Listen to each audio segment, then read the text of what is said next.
And we are live. Hello, everybody. Hi. Welcome Hi. to the Sunday live stream with my friend Alex, Sincerely Alex Makeup on Instagram. I want to, first of all, welcome everyone here that's here live.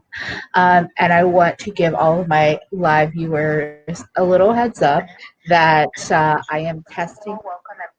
Woo, okay. I was like, I am testing out streaming with my Canon camera right now. I am crossing my fingers that it all works out, but right now Tyrion is literally sitting by the camera and freaking me out a little bit, so I just had to shoot him away. So we're gonna see how it goes. But basically, we are just hanging out, and we pulled out some makeup that we've been neglecting or haven't used, haven't had the time or energy to dip into, and we're just gonna do our makeup. If you happen to be watching on replay, and there's a live chat that usually comes through once it's processed. Sometimes it takes a day for it to show up, but I recommend opening that up and following along because chat always has a lot of fun things to say. Yes. If did you want to say anything else before we just jump into makeup itself? No, I think that's pretty much everything. I'm still kind of on the fence about what exactly I would want to use, so it's good that we have the chat here to help me come to a decision. Yes, that's another fun thing about live streaming and doing makeup is you can be like, pick for me because I'm indecisive. Yeah, for sure, for sure. um, I'm just going to show off. So, in terms of eye makeup, I have pulled out two things. So, I have the Artist Couture Midnight Maven palette, which was a request from Alex because she wanted to just hear about the formula. This was decluttered to me. So, I played with it one time, but not very seriously.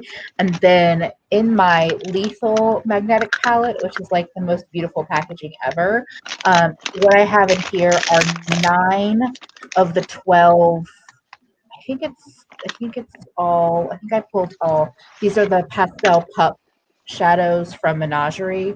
So we have some pastels to kind of pair with these deeper tones because I know for me with this palette, like I have no interest in the browns. So the other shades are all pretty dark and deep. Um, Welcome everyone. Legal lipstick, Sherry doing your nails. That's appropriate because Alex does some nail stuff on the social medias too. Yeah. Hey Deja and Courtney and Christine. Uh, so anyway, that is what I'm thinking about in terms of eyeshadows.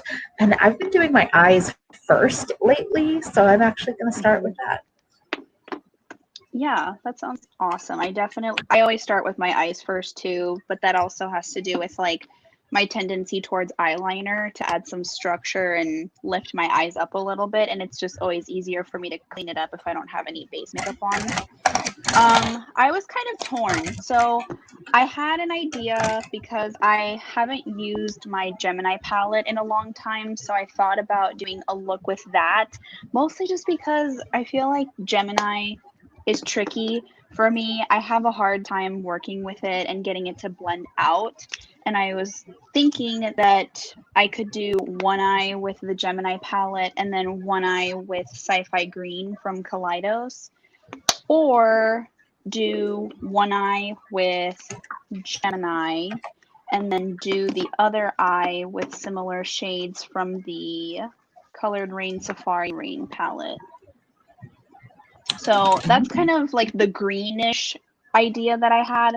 The other idea that I had was to do a fully colored rain look and combine some of the orangey yellow tones like this row over here with some of the orangey colors from Juicy Boost. So let me know what you think in the chat. Should I do like a fully colored rain eye and do more of like an orangey look? The other hesitation is that the green look that I posted today, I didn't want it to be like too similar. Obviously, I know nobody really cares and it's my own doing that I'm holding myself back from doing a double green post and I shouldn't limit myself like that. So let You me are know what you think.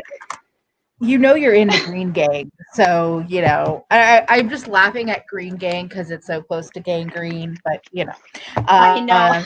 I I just put on the ABHI primer because this is another one. Like Millie actually sent me this mini, and I'm trying to play with it more. And I know with the pastel cup that the pastels really need a lot. Unfortunately, they need a lighter base, and I would usually use this one from LA Girl, this white stick base. But for this eye, at least, I want to try that one because I think I'm going to start with pastel cup and then deepen up with artist couture. Okay. People All are right. I'm saying getting a couple full colored there are some rain. people saying, yeah, I was going to say full colored rain. That's very true, Sherry. There are so many different tones and undertones of green that I could do a whole month's worth of green shadows. Seriously, I agree with that. So Especially my collection. I am definitely a green person. That's for sure. I love that Faye tagged us in the green gang. I feel so included. I love it. I was thinking I'm about doing a going in. two-toned eye, but I'm not sure. Anyway. I am gonna go in with the Ulta Beauty Matte Eye Primer. I got this one because Nisa said she really enjoyed it, and you get a crap ton of product. It's ever so slightly tinted, so it's probably as close as I would get to actually using concealer as a base for eyeshadow.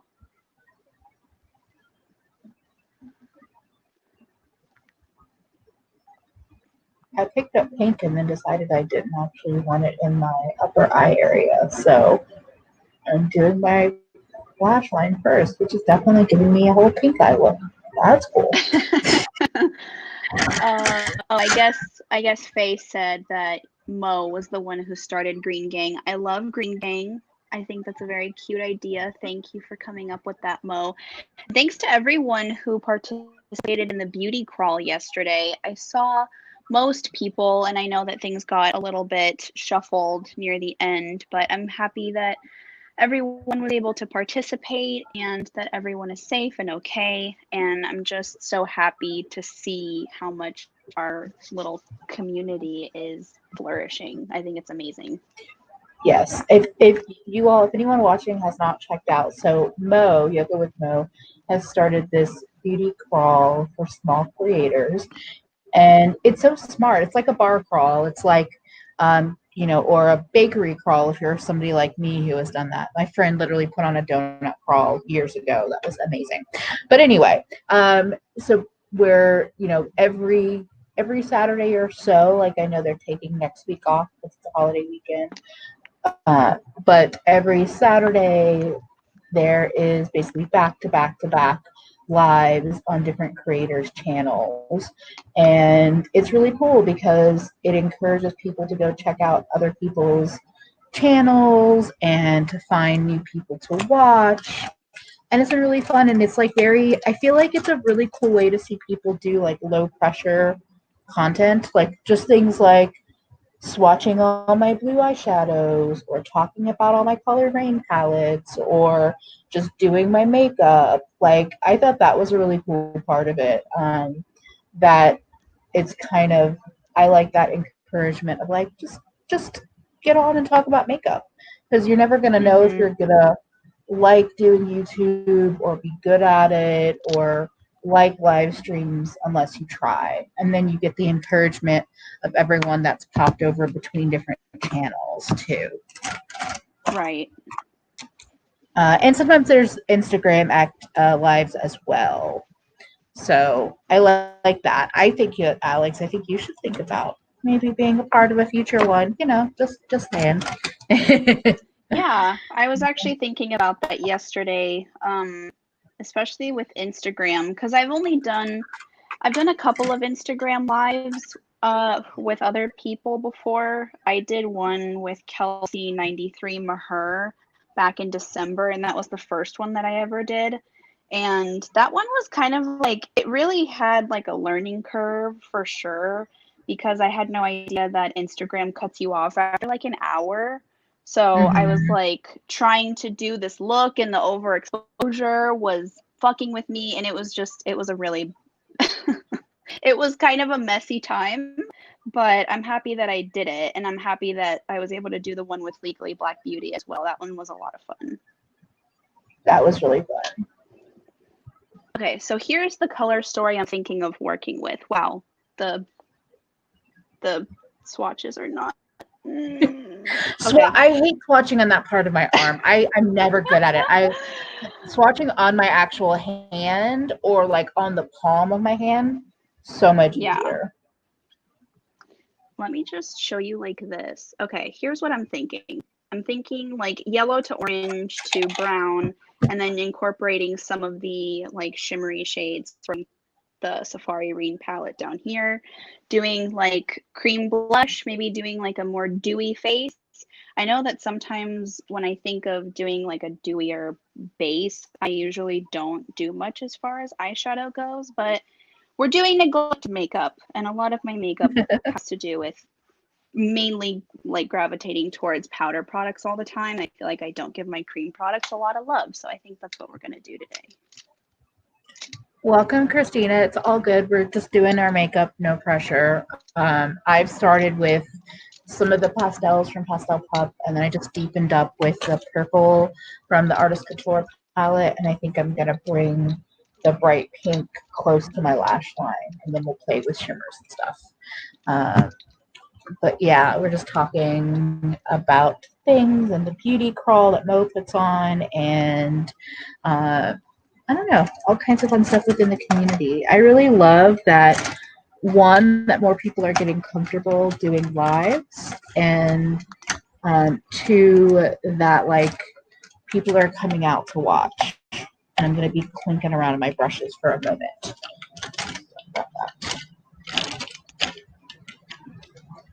There we go.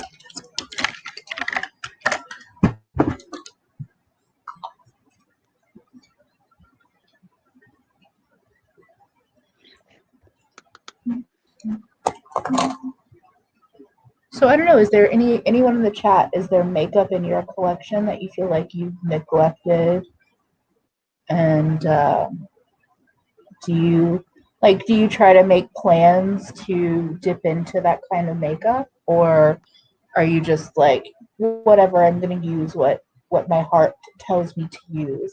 I'm always curious about that because I feel like on one hand, I don't like to tie myself down too much to like project pans in that kind of way.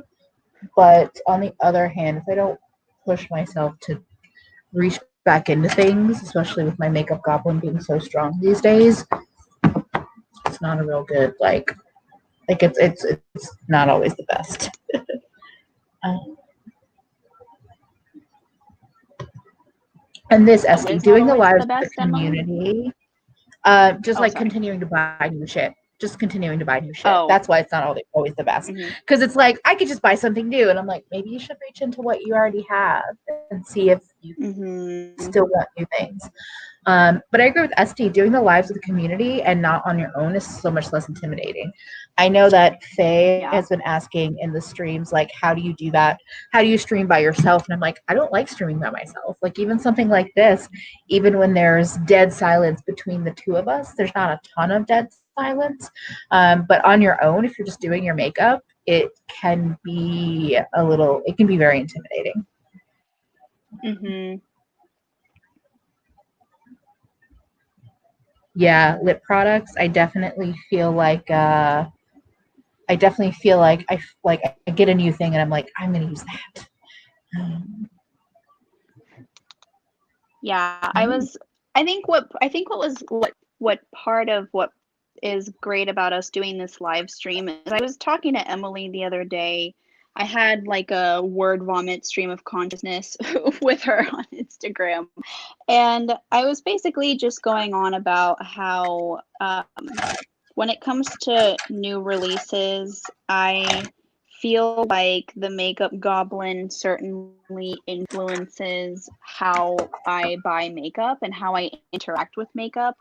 And I feel like it's strange because I'm not someone who mean, I create content for the internet that is makeup related, but I feel like it's a little different when you have a YouTube channel. Whereas with me, with my Instagram account, it's more like some of it is wanting to showcase new and exciting things and grow my collection in a way that helps me to be able to recommend things to people if they ask me, or expand the looks that I'm able to do because new products come out that are different from anything that I've ever owned before. So I feel like it expands the potential for makeup artistry. But at the same time, I think about how my life has unfolded in terms of how often I'm wearing makeup nowadays. It feels like I mean, literally, I'm only wearing makeup 4 days out of the week, whereas before I was wearing makeup every day. Um, I'm going to work Mondays through Wednesdays, and it's just so much easier and a lot less fuss to just get up and go in the morning and just put on my skincare and not have to worry about wearing makeup under a mask for a long time. So in a way, my skin has been really appreciating it that I'm not wearing makeup every day. But at the same time, it's like I feel like I'm getting even less use out of my makeup. And some of that is like self-imposed pressure that I'm putting on myself to use up, like, or use more or use up what I have when my account is not necessarily focused on project panning or having a particularly curated collection or curated by other people's standards. So I was just going on to Emily about, feeling a little bit guilty that I have all of this stuff and some of it is starting to get older and I'm not getting as much use out of it. So I loved the idea of doing a stream where we focus on products that we have either had for a little bit of time and haven't used them. Like for me, I've had the Safari Rain palette for a little while, ever since Emily was nice enough to send it to me back in, what month was that even? Was that the beginning of August or end of July? I don't remember. Time is an illusion. I think it was early July because I remember it got released in probably before July because it got released, I remember June. It was like June 19th or something like that. Oh, okay. Yeah, so like I've had the Safari Rain But as you palette for a said, time is while. an illusion. Yeah. Yeah, like I've had the Safari Rain palette like since you sent it to me along with my half of our lethal order. And I only used it once and it was for that look that was like an all matte smoky eye with that like Oh, tealy shade. what happened? I just realized I my camera did a thing. Oh. Hold on.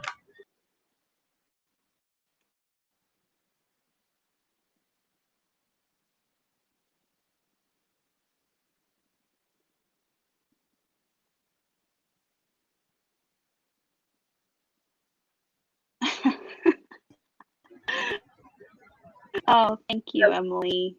I will happily take the sun goddess compliment. Okay, I'm back. And yes, I'm using my Canon. I don't know if it's the laptop or what, but you know how, like, I think it was on Tuesday. Multiple streams lately, I feel like the USB connection has been really delicate, really sensitive. And this one is the same thing. So if like I touch or move the cord or the laptop in a way, it loses the connection. So that must have happened, and I didn't realize until I looked over. But I just realized too, to correct myself, that palette since June. You're right; it was the lethal order that you got when you got it. I forgot about that. Anyway, continue. So yeah, so I was just word vomiting to Emily and she was being so receptive to all of the word vomit. And yeah, I don't know. I know that depending on whose content you are consuming, you might feel these feelings of like pressure to use more of what you have. Like for example, if you're following Yes. more accounts that do. Oh, thank you, Always, Mo. always. It's weird. It's weird because I feel like if I get closer, let me close the chat. If I look closer, I actually don't have that much mobile lid space. I'm just trying to maximize the space that I have above my hood. Because if I look straight on, a lot of my lid gets tucked under like the partial hood of my eye. So I'm trying to be better about like bringing my crease colors above my actual crease. It's weird. I didn't know anything about my eye shape until like literally a year and a half ago. And I'm like, oh wow, this whole time. And it's so funny because it reminded me when you and Audra were talking like in a stream last week about how she mentioned thinking that because she has larger eyes, that her eyes were not actually hooded.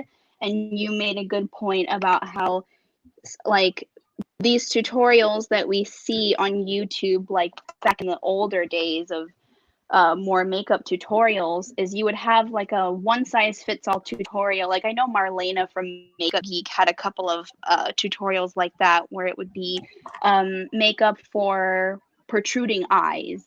And it's like you would have someone with protruding eyes, but it wouldn't be hooded. And that's when I was kind of like, okay, I have all of these other characteristics, and it's not just like I only have downturned eyes. I only have hooded eyes. Like it's a few different things at once. Yeah, and that, I mean, that goes back to that whole tutorial conversation, why I think it's very kind of tricky and challenging to actually continue to make tutorials in a way that's either not kind of like talking down to people, or in a weird way like isolating people when they don't need to be, or like isolating like the concept, I guess, like just for this type. Like, I don't know. I think we've changed too in terms of what we're looking for. But yeah, I mean, the thing with you is like when you open your eyes for your pictures, you have all this lid space, and I'm like, yeah, even with my eyes open, it's like, okay, tiny eyes.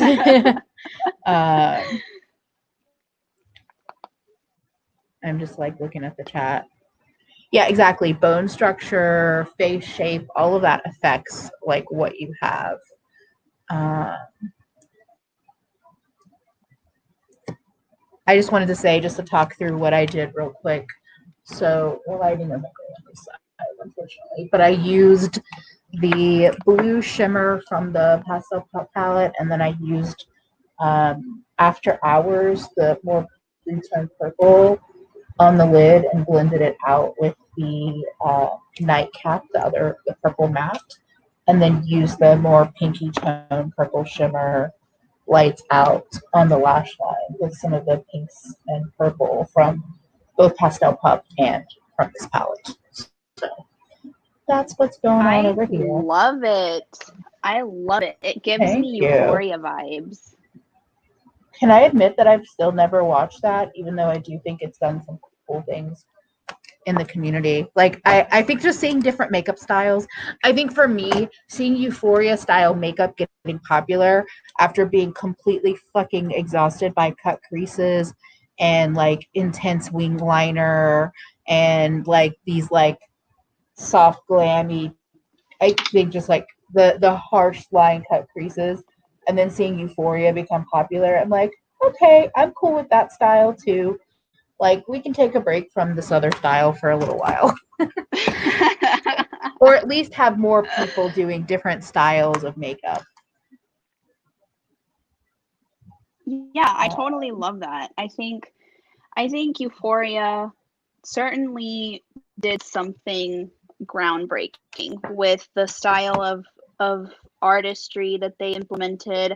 I think I didn't the makeup artists get nominated for like an award because of the makeup artistry? I think so. Oh, I'm so glad that like people are inspired by the blush drapey eyeshadow looks, Pollyanna and Emily. Um,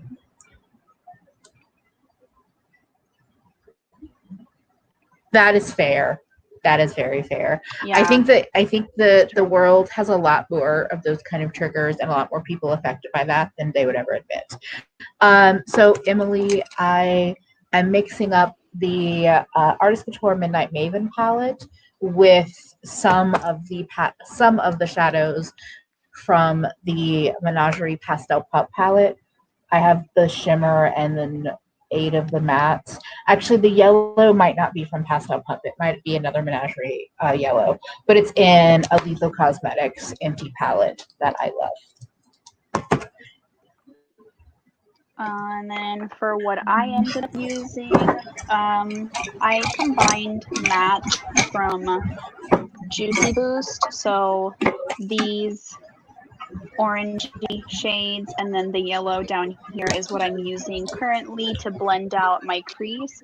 And then I believe I put down the color Clay, this like brownie matte in the middle on the outer corner.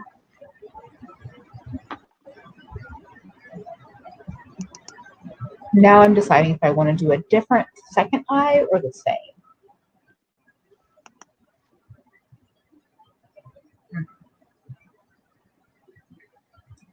I'm curious if anyone in the chat had any stories about people in your life passing, like, not judgment, I should say, but like, I guess for me, I laugh sometimes whenever I think about wearing orange eyeshadow because my mom, I don't know what it is. My mom has like a weird aversion to the color orange, and she like was not here for my orange eye looks when I started wearing orange.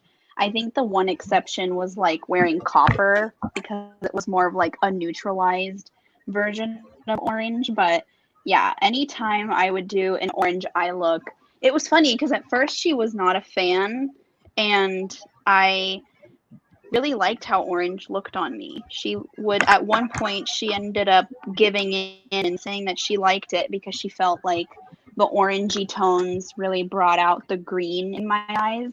So I was like, They see, do. like They do. orange is not evil. It's a beautiful color, and you gotta chill the fuck out being discriminatory against the color orange. I just don't personally love the color orange, but I don't dislike it on other people. I think I'm going to say something very silly. I blame Morphe and all those damn annoying orange neutral palettes that everyone was wearing so much orange for all the damn time.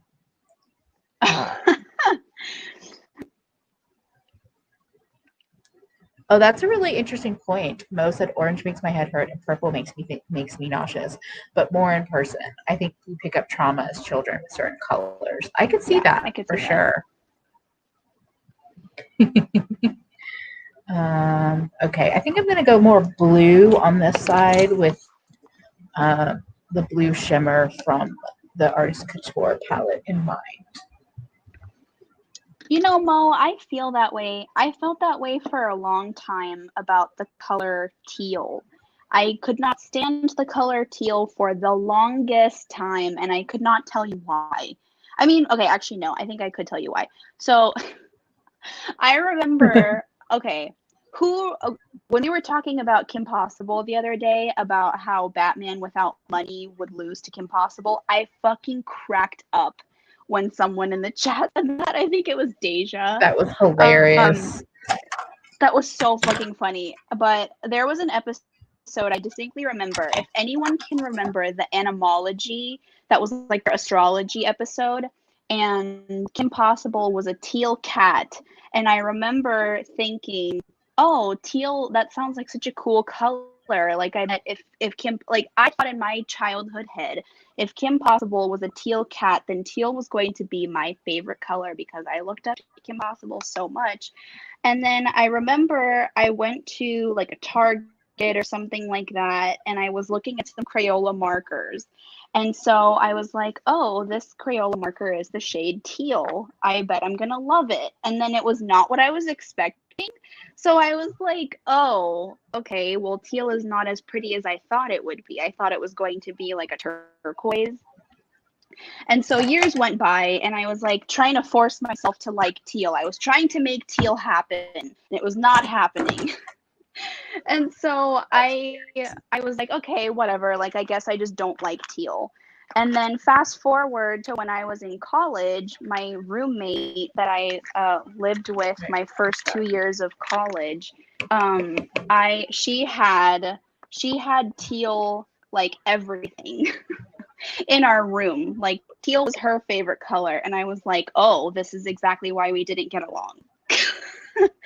I mean, we didn't get along for a lot of other That's reasons, hilarious. mainly the fact that she kept using my shit without asking me. So she's lucky that I didn't College is so fucking react. weird with shit like that.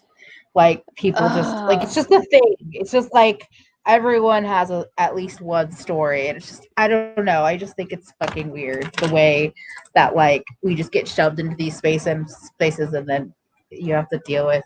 Yeah. Anyway, continue. yeah. So, anyways, I was like, okay, this is a really negative experience, and I associate teal with this negative experience because it was this chick's favorite color. So, I just had a really strong aversion to teal for like the longest time.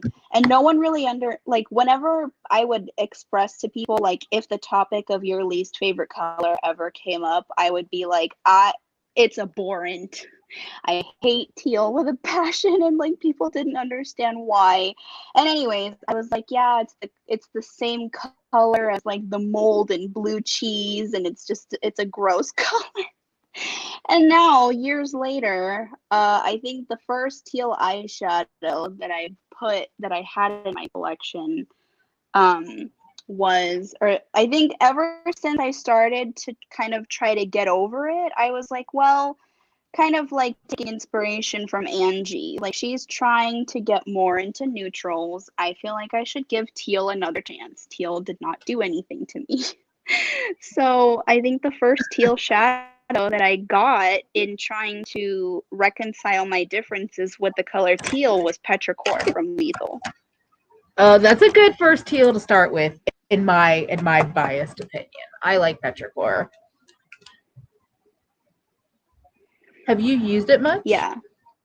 Okay. Yes, I have. Yeah. Out of the Lethal, it was part of it was not from the first order of Lethal that I ever made, but it was like my second order from Lethal. And I think I used it in my look the first and only time I've ever been reposted, and it was Lethal. And they reposted a look that I did to their Instagram, and I used That's Petrichor. So exciting. I have a fondness for Petrichor. I think it definitely had the most signs of wear. I like it because I mean, and I think maybe this is true with the lethal formula for me at least, is that I can get a soft blend out with it, or I can get like that deep, more intense teal shade, just depending on Yeah. like how much I layer it. So yeah, I'm a fan. And I'm over here trying to get a shimmer to blend out, and I'm silly, so just I'm just gonna be in my little silly zone right now. Ah, damn it!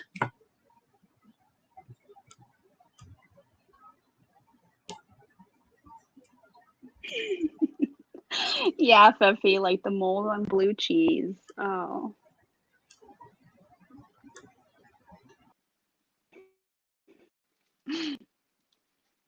So the shade that I just used all over my lid is the shade Tigress from the Safari Rain palette.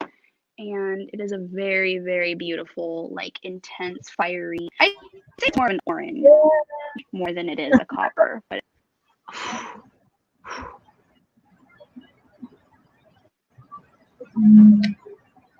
Whatever. This eye is gonna be what it is.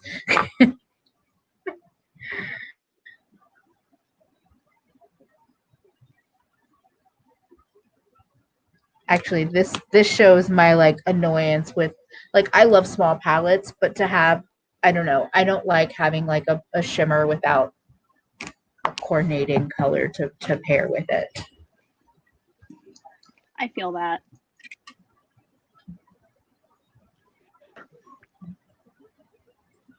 And I am not reading the chat at all right now because no glasses means really not being able to see anything.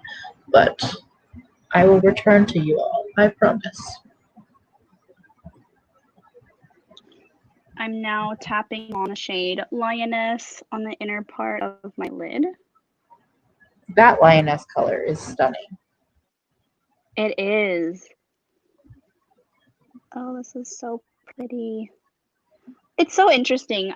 The more I've been watching reviews lately, the more I realize that my techniques for applying makeup have changed drastically.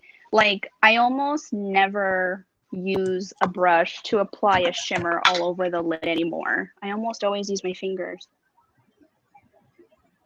I'm literally doing that right now to like re-intensify.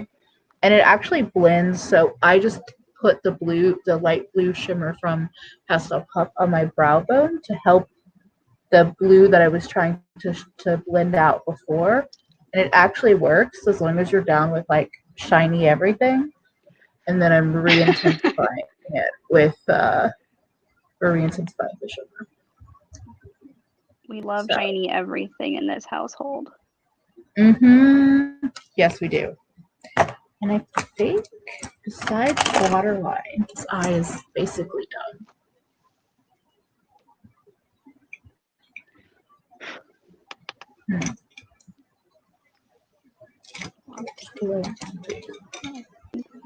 I really wish I liked like any of the green liners that I owned. They're like almost all of them are just trash. Like it's so annoying. I'm like NYX trash, LA Girl Shockwave trash, Urban Decay trash. The Milani olive liner is nice, but it's not the color I want. Yeah. Let's see.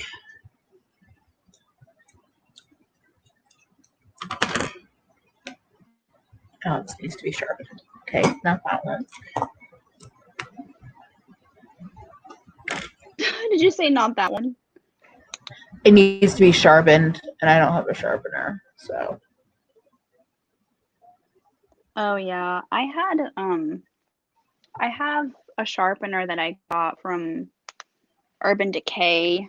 Don't ask me why I decided to shell out for a sharpener from a higher end brand. I think I got it during one of the VIB sales, like 1 or 2 years ago. So I don't think I paid full price for it, but still, I have no business buying an Urban Decay sharpener.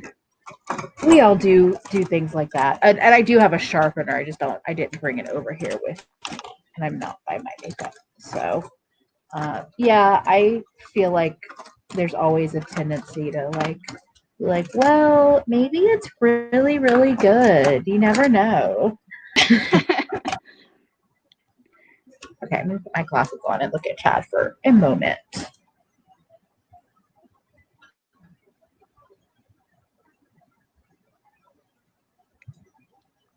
Oh, bye, Pollyanna. I'm sorry. I missed things. Um,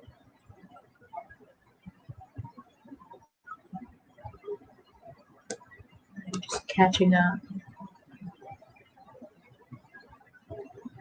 Wait.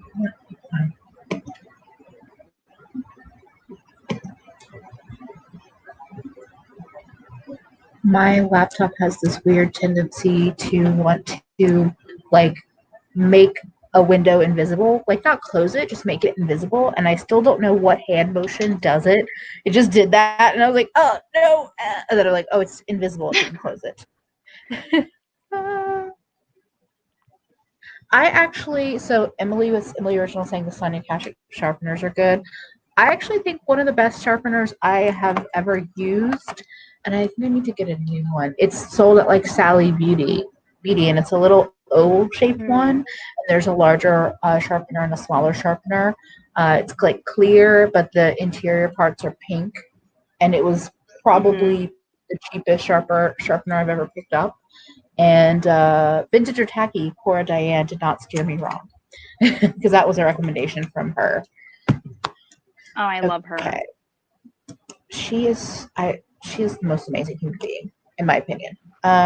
So I'm gonna reach for a brow pencil because I don't normally use them, but this formula is pretty nice. And again, one of them is not sharpened, so I'm going to use the other. And this is the Milani Brow Pomade Pencil. That, of course, was an Audra recommendation, and she did not steer me wrong. I don't even think I brought a brow gel over here, so this will be fun.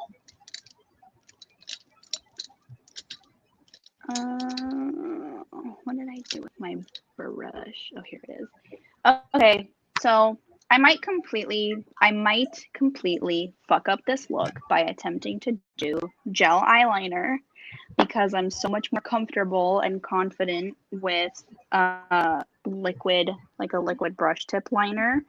But it is a neglected product that I thought about using yesterday with my green look, and I ended up not doing eyeliner at all. So I think I'm going to attempt to do that today. It's the green gel liner from Melt that was in their Amor Eterno collection in the shade Fortuna. And I'm using that with... sorry, go ahead. No, I'm using the Sigma Winged Liner EO6 brush. It's this teeny tiny little baby brush that Millie from Bad to the Brow recommended, and I'm still trying to get the hang of it, especially because Faye mentioned that the pre-order is up for the lethal liners, and so I'm just like, you know what, I need to get more practice with my gel eyeliner game if I want to even consider purchasing the ones from Lethal. See, I want the lethal ones, and I will be buying them for my waterline. I've gotten better at wings lately, but I'm going to be honest. As soon as Teresa is dead, mentioned that they stay put in her waterline, and our preferences aren't the exact same, but we have similarly asshole water lines that are sensitive and don't like to pick up color. As soon as she said they stick for her, I was like, well, there goes my money. But they've been out of stock, or like all of the colors that I've wanted have been out of stock until now. So yeah, I'm just debating on.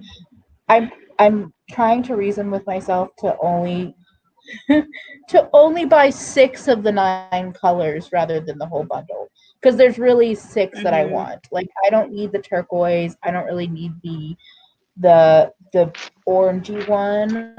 And I feel like there was another one, but like the yellow, the green, the blue, the purple, the pink, and the white, I think is what I want. I don't need the black or the other ones. So yeah, I am working on an order. We will see. We will see. Oh my God, Thorn. Thorn said, as soon as Teresa is dead, just didn't hit my ears right. I was just going to personally fight 2020. Wait. What? Oh God. Oh, sorry. Because as I read it like it must have hit you, and I'm like, oh yeah, okay. Yeah. So we are talking about Lethal Cosmetics has released gel pop liners, and they came out with their After Dark collection, but they've been out of stock or like limited stock since I was intrigued to get them. So, but I could spend like $108 on liners instead of $125. We'll see. You're probably right. I am probably going to buy the bundle. Speaking of orange, I don't reach for orange very often. So like I do actually have a orange pencil already, like eye pencil. So we will see. Oh, that's what I forgot. I brought over, this is the Kristen Lee Cosmetics Glimmer Gel in Hypnotic. I knew I brought over something for my inner corner, and I just forgot about it. And it's It's like it must. I haven't used the Jelly Much shades from ColourPop, but I have a feeling it's in that whole vein. I don't know why. I don't know why I bought them. Like they're nice, but like I kind of knew when I bought them that I was playing myself. But it was more of like it's an indie brand doing something interesting. I want to try it. Uh, Not that they're ugly, just that I don't need them. That's so funny. I knew as soon as I bought them that I was playing myself. Pretty much.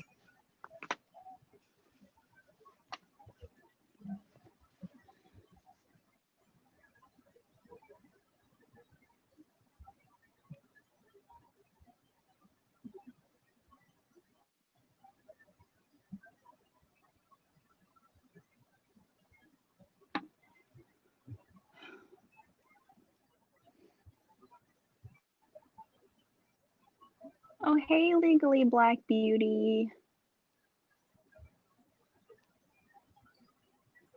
Good to see you.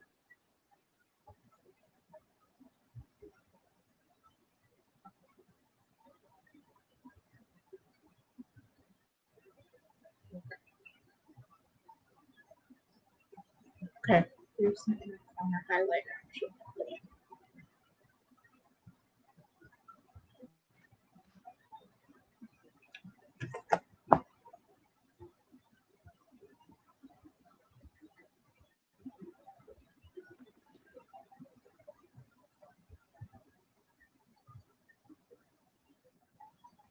And that's the shadow bar built up. So it's pretty cool. I just did not need that.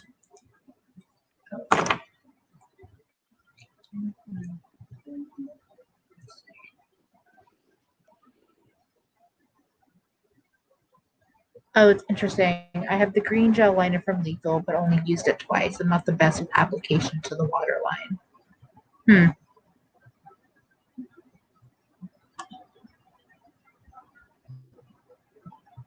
But yes, this is sparkly. And it definitely shifts a little bit like pink to purple to blue, but you're not really seeing the shiftiness of it on camera, which is okay. So that's kind of Oh, how it that's works. pretty. But on the inner corner, I like it. It goes into my whole loving iridescent things life. Okay, now I think it's time for face. I'm trying to think of anything else to chat about. Like, what else can we talk about? Do you have any products that you've used up recently? Me? No. Yeah. Oh, uh, yeah. That laugh. I will say this concealer. So this is the Elf hydrating camo concealer, and I think it's still a pretty solid favorite of mine. And when it's standing upright, I do feel like I was seeing like not obviously. Oh, wow. My under eye is covered in glitter, and I just put on concealer uh, like a slight idiot. But I am making my way through this one. But I feel like there was face products that I like skincare that I've used up, but um can't really remember any right this moment. How about you? Is there anything you used up? Yeah. I used up my Crave Beauty Oat So Simple water cream today. Today was the last day Mm, I applied it. And it's weird because my skin is on the oily side and the product itself was not bad, but from what I understand, it's such a basic formula. Like it's really nothing special. It's very bare bones. So I don't think I would repurchase it. Um, but yeah, I mean, it was not bad. I think if your skin is going through a rough time and it's like freaking out and you just want like a really simple baseline gel moisturizer to use while your skin figures itself out, I think that it would be a good option. But I do think that for how basic the formula is, they could have lowered the price point. Yeah, I think that from what I heard, because yet again, I just barely tapped that damn USB cord. Anyway, um, from what I saw, so I ordered the Beach Shield and the Great Barrier Relief a couple months ago from Crave, and I was tempted by the Oh So Simple because I was like, it's a water cream. I like water creams and like gel style moisturizers because I oftentimes like those textures more. Even if I do need more hydration, I'd rather layer it up with like essences and serums and stuff. But I felt like the price Hmm. point was a little bit on the high side for what it was. I'm still tempted by it, but I don't. I don't know. It's tricky because it's like I understand like paying for skincare. Like by paying, I mean like I get why people spend more money on skincare. I do get it. At the same time, I'm balancing like this desire to just like try these brands that have, in some way, shape, or form, realistically, hey, no, we're not doing that right now, Tyrion. You are not, this is not your space. I'm sorry. We're not doing this today. Hey. Oh!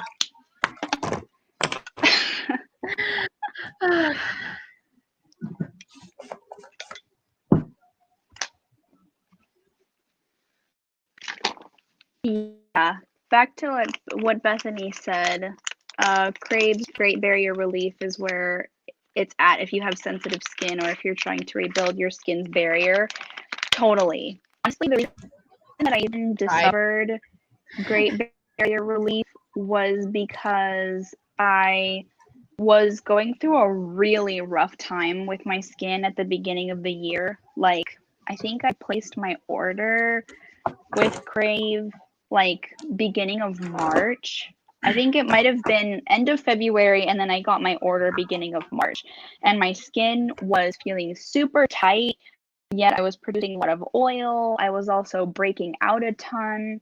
And I was doing a little bit of research, and all of the symptoms I was having was related to having a damaged moisture barrier, probably from too much exfoliation slash just using products that were really harsh on my skin in general.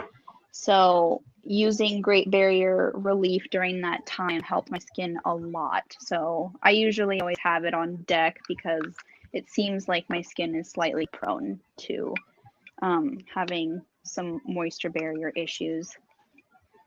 I personally won't be rebuying it. I don't, for my skin, I don't think I really need it. And it must be, multiple people have said this. So the smell I really dislike. And this is an example of, I understand not having fragrance in there, but I think Tamanu oil and we are not nose friends. Because the smell to me is like plasticky.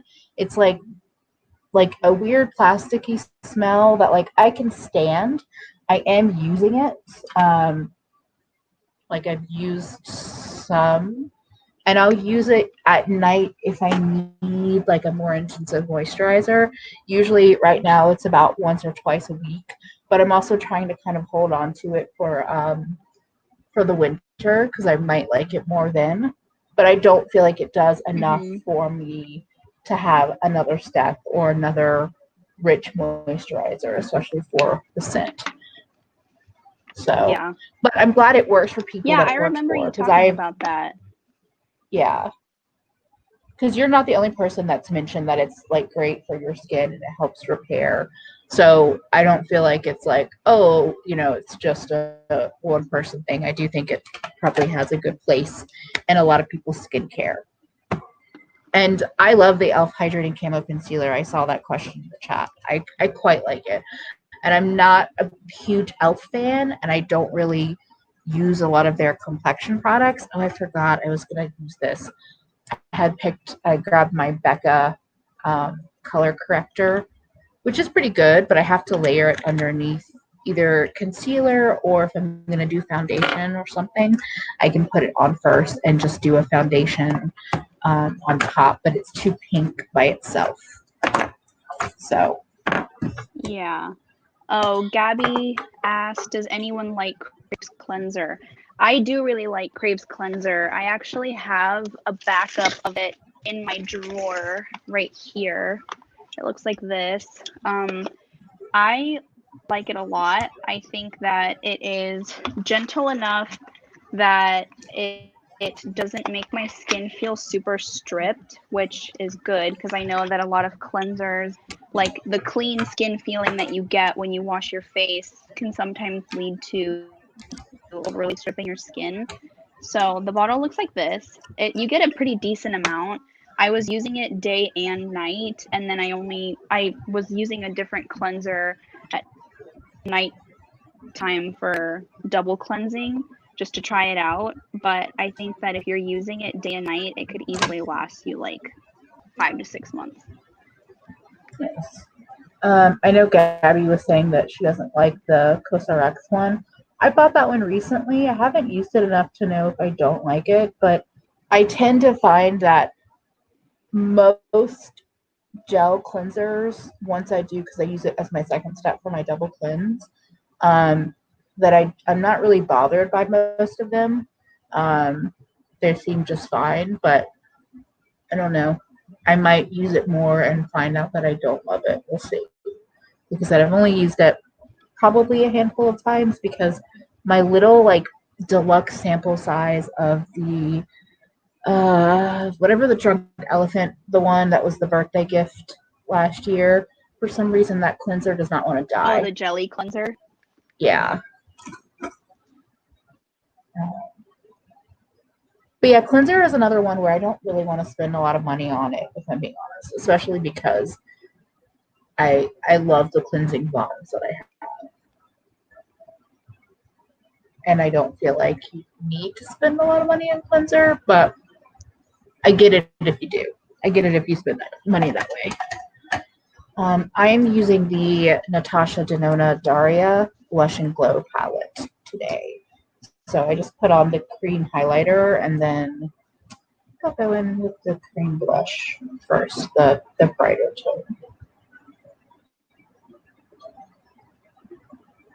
I'm still struggling here, y'all, with this gel eyeliner, and I don't know if it's because the formula of the melt liners is very, very soft.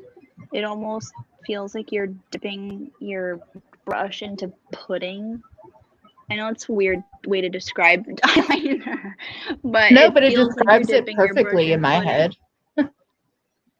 Yeah, it feels like pudding, and I'm trying to work a little bit at a time. I don't know. This brush is not bad, and I do feel like in some ways it gives a lot of control. I think I'm just so used to I don't know. I don't know if it's like a practice thing. Like with liquid liner, I know that it can sometimes take a lot of practice to get used to working with such a fluid formula, whereas some people prefer to work with gel because they feel more in control using a brush where you put the amount of product that you're going to use on it, whereas with a pen, product just flows out of it and you don't really have as much control. But that was one thing that I wanted to like get better at this year, was practicing doing gel eyeliner, because it seemed like for a hot minute everyone on YouTube that was doing eyeliner was on that gel eyeliner train, and I wanted to know what all the fuss was about. Like, does anyone remember when everyone was using like Sigma Wicked gel eyeliner? Those were the days. And like, didn't Bobbi Brown have a gel eyeliner that everyone liked? It was like the only thing I'd hear the name Bobbi Brown being mentioned about, the gel eyeliner or the vitamin base thing. Uh-huh. Yeah. Also, I adore this the the lighter pink cream blush from Natasha Denona. It's such a pretty color on my face, and it really makes me wonder why the damn Love Glow face palette was so glittery when she can do these cream formulas that are just shiny. Mm-hmm. That's it on my nose. But yeah, gel eyeliner. That's why I'm a little nervous to just like dive in with this lethal order because I know that regular like wing liner kind of things is not my norm. And I did buy the pastel liners from Glam Vice when they were first launched. I should have pulled those out today, but I know that that's not my go-to, but I don't mind that it's not my go-to with the cake liners because they're dry already, so I don't worry about their life, like and them getting old. But the gel liners, that's where I worry. I worry about buying a bunch and then if they all get old all of a sudden and they're all dry and just I don't know. I'm not sure. Um, wait, I'm looking back at an equate something. Oh, interesting. The Walmart dupe of Dove Sensitive Skin Body Wash. That's good to know. Oh, thank you, Feffy. Wow, you can really see the glow. Okay. It's weird how with my it feels weird with my astigmatism. A lot of times I can't even tell if you're seeing the shine, and the glow until I put my glasses on. Which maybe is a good Right. sign to keep my glasses on when I do my highlighter. Because sometimes I'm like, it's not that shiny. It's not that shiny. And then I put on my glasses and I'm just like, it's shiny. It's shiny. All But right. the After glasses get 50 in the way too years, much. after 50 years uh, of doing my eyeliner, we have a wingule. that is Yes, yes, cute. yes. I think with the orange. Mm, Ooh, I think what I could do is like another not neglected, but like another product that I haven't used in a while that would is be beautiful. teaspoon. Mm-hmm. You know what? I Actually, I kind of thought want you to were pull holding. in. Hmm. I thought you were holding the mint liner from LA Girl. This is one of their only shockwave liners that actually works in my waterline easily. Me But teaspoon too. is pretty too. Yeah, I think I Oh, want to pull in a Divina Sugar Drops or a Terra Moon's shadow for my inner corner. nice. Okay, Thorn, I feel validated because I don't hear people saying that, and so I'm just like, is it just me? But I've only really noticed it, or like I guess been able to put it into words in the last I feel like the last month. Also, my nose ring keeps swinging around, which is annoying me. I am going to use the Mercury highlighter from Lunar Beauty because for as gorgeous as this packaging is, I don't reach for this often enough. Yeah, astigmatism is a bitch. I also need to go to the eye doctor, so there's that. But this, here's the thing: is that I have this like yellowy olive undertone, so you would think I would love like yellowy shadow or highlights on me, but I just don't. Like they're pretty. I don't hate it, but for as pretty as this is, I wish Manny would release like an icy pink one.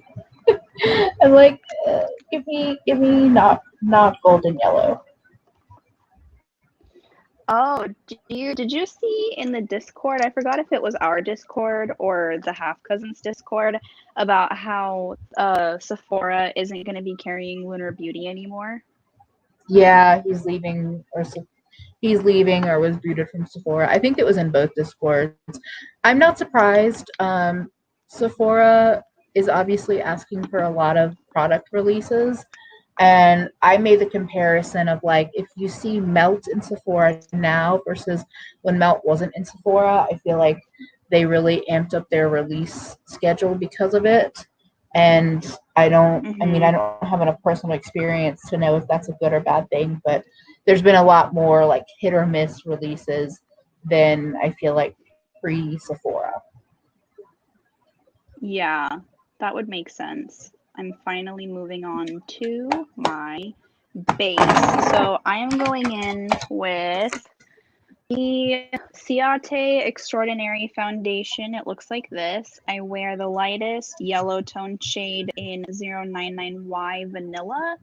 And I hope that they expand their shade range more. It seems like they had an expansion that included the shade that I wear, and it was one of two lighter shades. I don't know if they're expanding more of the deeper range. I mean, it seems like I don't know. It was kind of hard for me to find my shade or figure out what shade I would be. They have like a Yeah. foundation matching thing where you can um figure out what shade you would be based on like what shade you are in other foundations, which a lot of websites have nowadays, but I got pretty lucky that this looks okay on me. It almost leans slightly too deep, not deep. It's so weird. When you're on the lighter end of the spectrum, do you say that something that's like not light enough for you is too deep for you, too rich for you? That doesn't, it just Well, sounds I think weird. it depends because I think too deep doesn't always make sense because it's for well okay actually for me I think usually what happens is that something is like too orange for me or too yellow for me. It's too saturated for Uh-huh. me. It's like we need more like translucency in our foundations, in my opinion. This is something that I think I picked up Yeah. from Faces by Gina when talking about like sometimes it's not about like is it light enough or is it dark enough, but it's like oh no, it just has too much pigment in it in a way. Yeah. uh, yeah, and I mean, I do think that Lunar Beauty has a much smaller product line than Melt, as Gabby was saying in the chat.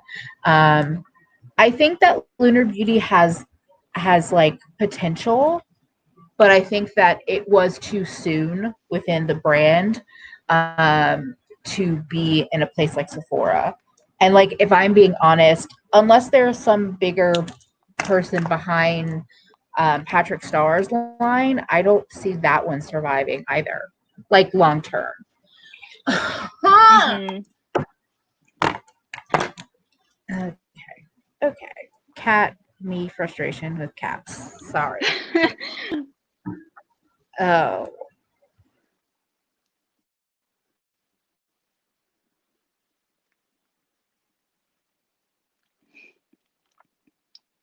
I think it's so funny that the couple of times that Emily and I have streamed that for a while it was Veronica wanting some attention and now Tyrion totally has stolen the show. So I He think if used to I be do use this MIA camera and again, now I'm he gonna is front and center. and I think I need to either get a different. So what I bought to be able to do this, in case anyone's curious, there's literally a generic ass video capture card thing that you can get. I got it on Amazon. I bet you can get it elsewhere.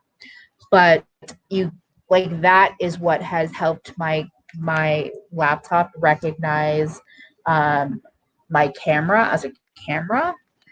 But I don't know if it's the actual capture card connection or if it's my laptop, but it's not like, or I don't know what it is, but it's just any slight movement or slight touching and it wants to come unconnected. So I'm not sure if this is going to be a long-term solution, but chill Sunday stream will be okay.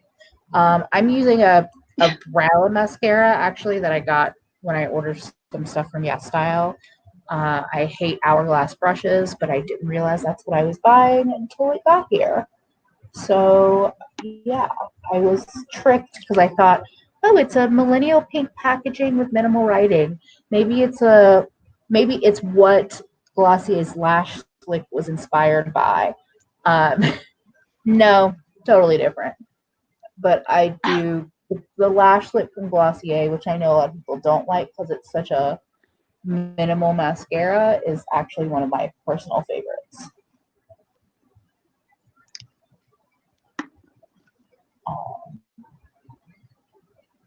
Although brown can look kind of odd against the blue, but that's a thing.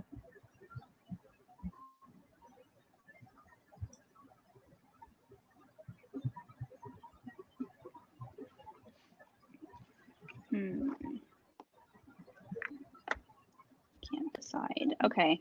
So I went in on my under eyes with the 2 shades of the ColourPop Pretty Fresh concealer that I have.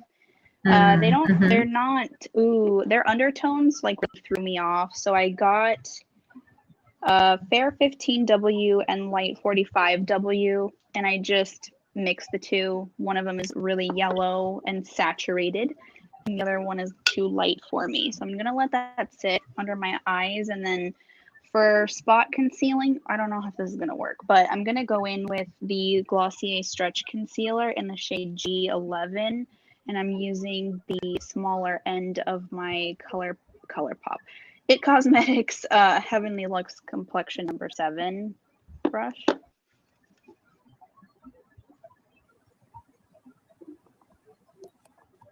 Another bonus to astigmatism. I just get mascara all over everything. That's my life.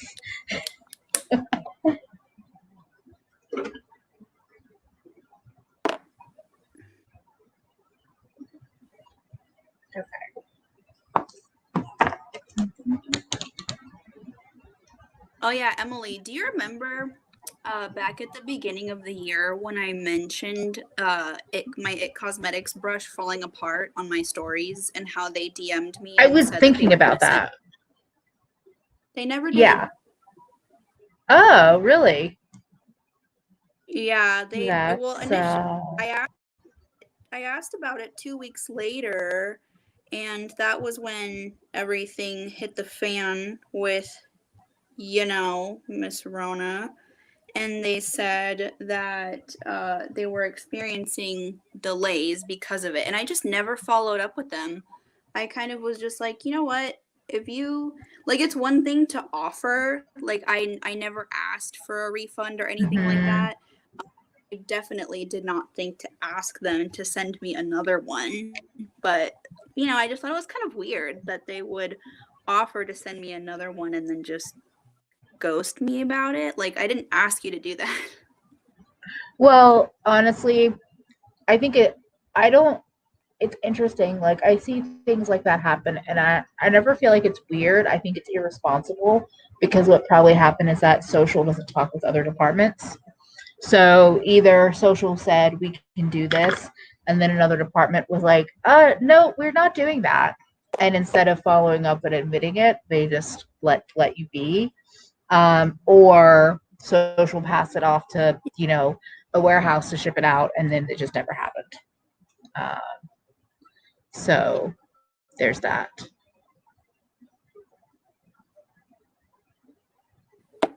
Oh, that's interesting, talking about Dominique Cosmetics versus Lunar Beauty. I do think Dominique Cosmetics does more like mainstream palettes. They're just colorful enough to get some of us intrigued, although I haven't actually bought anything from her. But they're just basic enough to get people that like more neutrals in. I didn't realize. I'll have to look at the picture. I didn't realize that the Mars one was icy. I feel like I saw swatches of it, and or pictures of it, and it looked more pigmented, I guess. So, uh, okay. So for me, I think I just have lips left. It's funny that I forgot mascara, and I grabbed because I know I've been on my indie lipstick kick, and I love my proper lipsticks. The Necromancy Cosmetica ones seem nice. I haven't used them as much, and the House of Uni ones, I also like those. But my original probably lipstick love is Urban Decay. the Vice Cream lipsticks, if they happen, and the 21 Days of Beauty is usually why I have this many of them, because when they go half off, that's when I buy them. So I just grabbed all of my colors because I had no idea what I wanted to do in terms of my overall look. So y'all can decide what I use, and maybe I'll just swatch them all. Um,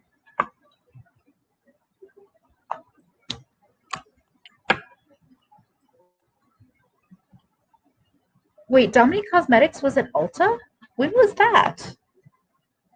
I Oh, don't they remember that were. ever. They were. It was when they Oh. only had latte palette, but they didn't last very long. That's interesting. I really wish Ulta would pick up more indie brands because I feel like there's a market. There's a market for them. I will BRB. Yeah.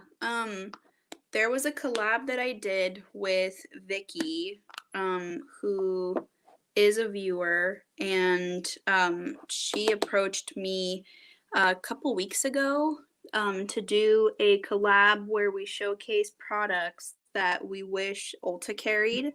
And it was so much fun to do that collab with her, because I do feel like Ulta has definitely upped their game in terms of offering more smaller indie brands. Like I know you, Emily, don't really buy from Persona or anything like that, but even other brands. They just haven't had things that I've been interested in, to be honest. Yeah. And I completely understand. I was excited to see Persona. I was excited before Sugar Pill put their foot in their mouth. I was excited to see Sugar Pill at Ulta, Nabla. I like that they've been picking up more brands, and I hope that they continue them. Actually, I was watching Gabby, the owner of Alamar, talk on her stories the other day, and someone asked a question about whether or not the brand would be available at are you going to be available at Ulta / Sephora or Target or whatever? And she said yes, that they are going to be available at one of the retailers, and that they'll have more information on us for the audience soon. So I really hope it's Ulta, because I think they would have a good potential at Ulta. Especially with their blush palettes and bronzer palettes, to see those in person or to be able to get those through Ulta, even their brushes. Yeah, I think that would be cool. I just want to show. So these are all the different colors that I have from Urban Decay. I can name any of them if anyone's curious, but that's all of them. Do y'all have any thoughts on what color to pair with this what look? Is that? Which one? Sorry, breaking up. What is the purpley one? This one right there. That one is Cruz, CRUZ. That one's cool. That's got my vote. Gabby, I wonder if they just sold out of the blush palette. Some brands, when things sell out, their website just hides the product. So that could happen. Yeah, this one is Cruz. This is the... What was that? What's up? Oh, sorry. Going back to Gabby's comment, so when Gabby was doing her live stream or her IG stories, someone did ask about the blushes. They are planning on restocking them before the holidays. So she said there'll probably be. That's cool. I am curious about those. I don't need another bronzer palette to save my life. But the blush palette, well, I don't need another one of those either. But I'm intrigued. Since Nabla is another brand that I like seeing at Ulta. Nabla keeps doing this thing with their eyeshadow palettes. They keep almost getting me. They keep Like, I'm curious. I want to try, but I have yet to try. I know that berry tone cutie palette has me intrigued. Their face powders, though, I do like. I like their highlighter and I like their blush. I mean, the thing that they call highlighter, but it's really a blush. But yeah, their eyeshadows, and I think it's because I've tried a couple of their singles, and they were shimmers, and they were pretty, but nothing special. And I tried the one of the ones that was gifted to me was Alchemy, and everyone like has shit their pants about Alchemy for years. And I think because I tried other brands before I tried the Alchemy color, I was just like, I mean, it's pretty, but I wasn't impressed at all.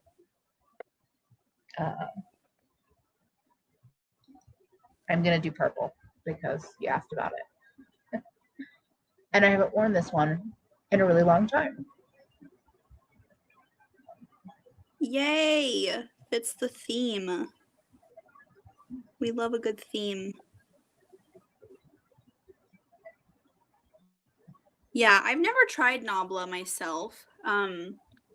My friend Mel Peach on Instagram, she's also an Ulta employee, and she was intrigued with Nabla, and I think she got one of the last Trend Mood boxes that she did, where they included the secret. Was it the Secret Garden palette that was included? I think it was. And she said she really enjoyed the quality. So I think the cutie palettes might get me before one of the full size palettes gets me.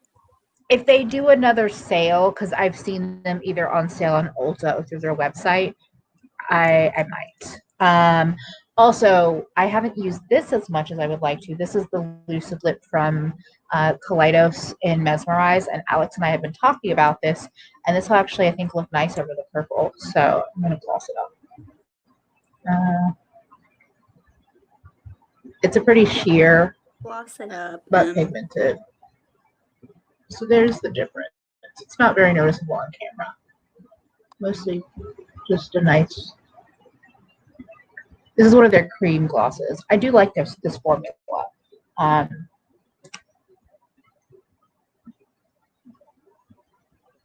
glossy. Ooh, you look very cool, Em. I love it. I know, with like the glowy, more warm tone pink blush, but I like the balance actually. I like mixing the cool and the warm. It's fun. I feel like it's like one of those stupid rules, like how people are like, don't wear gold and silver together. I'm like, mix gold and silver, mix warm and cool tones. It doesn't really matter. Yeah. Thank you, Nusha. Yeah, if anybody has Nabla palette insight, I mean, I've watched reviews and things, so I've heard kind of hit or miss thoughts on them. I don't know. I'm intrigued, but like I said, I haven't been impressed enough to actually spend money on them. And I think it is because, like, while I want more 6-pan palettes, it's not. I want color stories that excite me, and they've gone like halfway there. So Irene and anyone that's here that came in a little later, it's all good. I have a mix of some of the pastels from Menagerie Pastel Pup and I have it just in a little lethal palette. So I have some of those shades along with the Midnight Maven from Artist Couture. So we have a mix of shimmers and mattes from both brands on each eye. And then I have the Natasha Denona Diamond and Glow Daria palette for my blush and some cream highlight. And then the Lunar Beauty Mercury highlighter powder and Cruise lipstick and Mesmerize gloss. And that is everything on my face.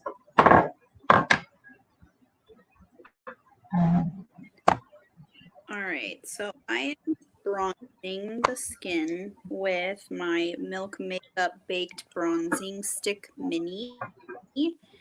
I almost never use this. I mean, listen, I when did I get this? I think I got this at the beginning of the year, and I swear that just goes to show that when you follow influencers that don't necessarily have like your style of makeup, that you get influenced into buying things that you probably would not have otherwise bought. And this is one of them for me, Yeah. for sure. I mean, you have people like Kelly Gooch. Kelly Gooch is probably one of the main reasons I bought this bronzer stick, because she talked about going through a phase was the only bronzer she wanted to use. And I was like, you know what? I like the idea of cream products. I want to try to get into cream bronzing as well. Everyone says it's like the best cream bronzer. So like, let's see what the hullabaloo is about. Did I really just use hullabaloo? I did. I don't know what's happening to me. It's all good. It's all good.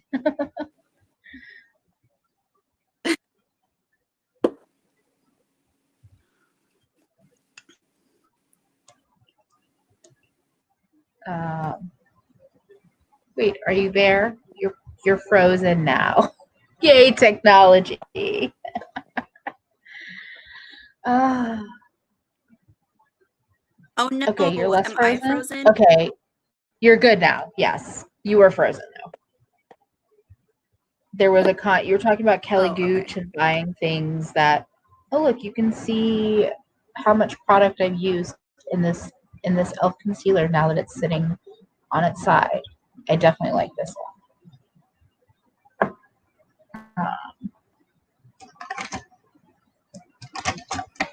But yeah, you were talking about Kelly Gooch and things.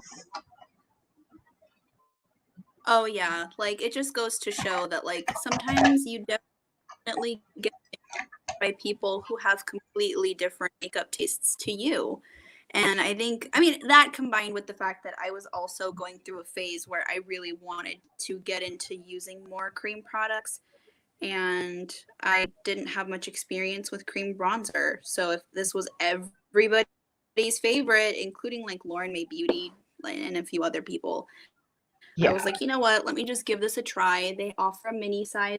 Let me just see what this is all about. Yeah, I almost that bronzing stick definitely.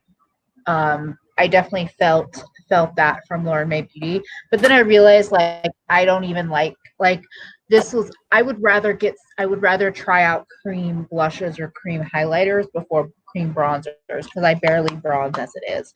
Like I don't not bronze, but I go through phases if I want to or not. So yeah.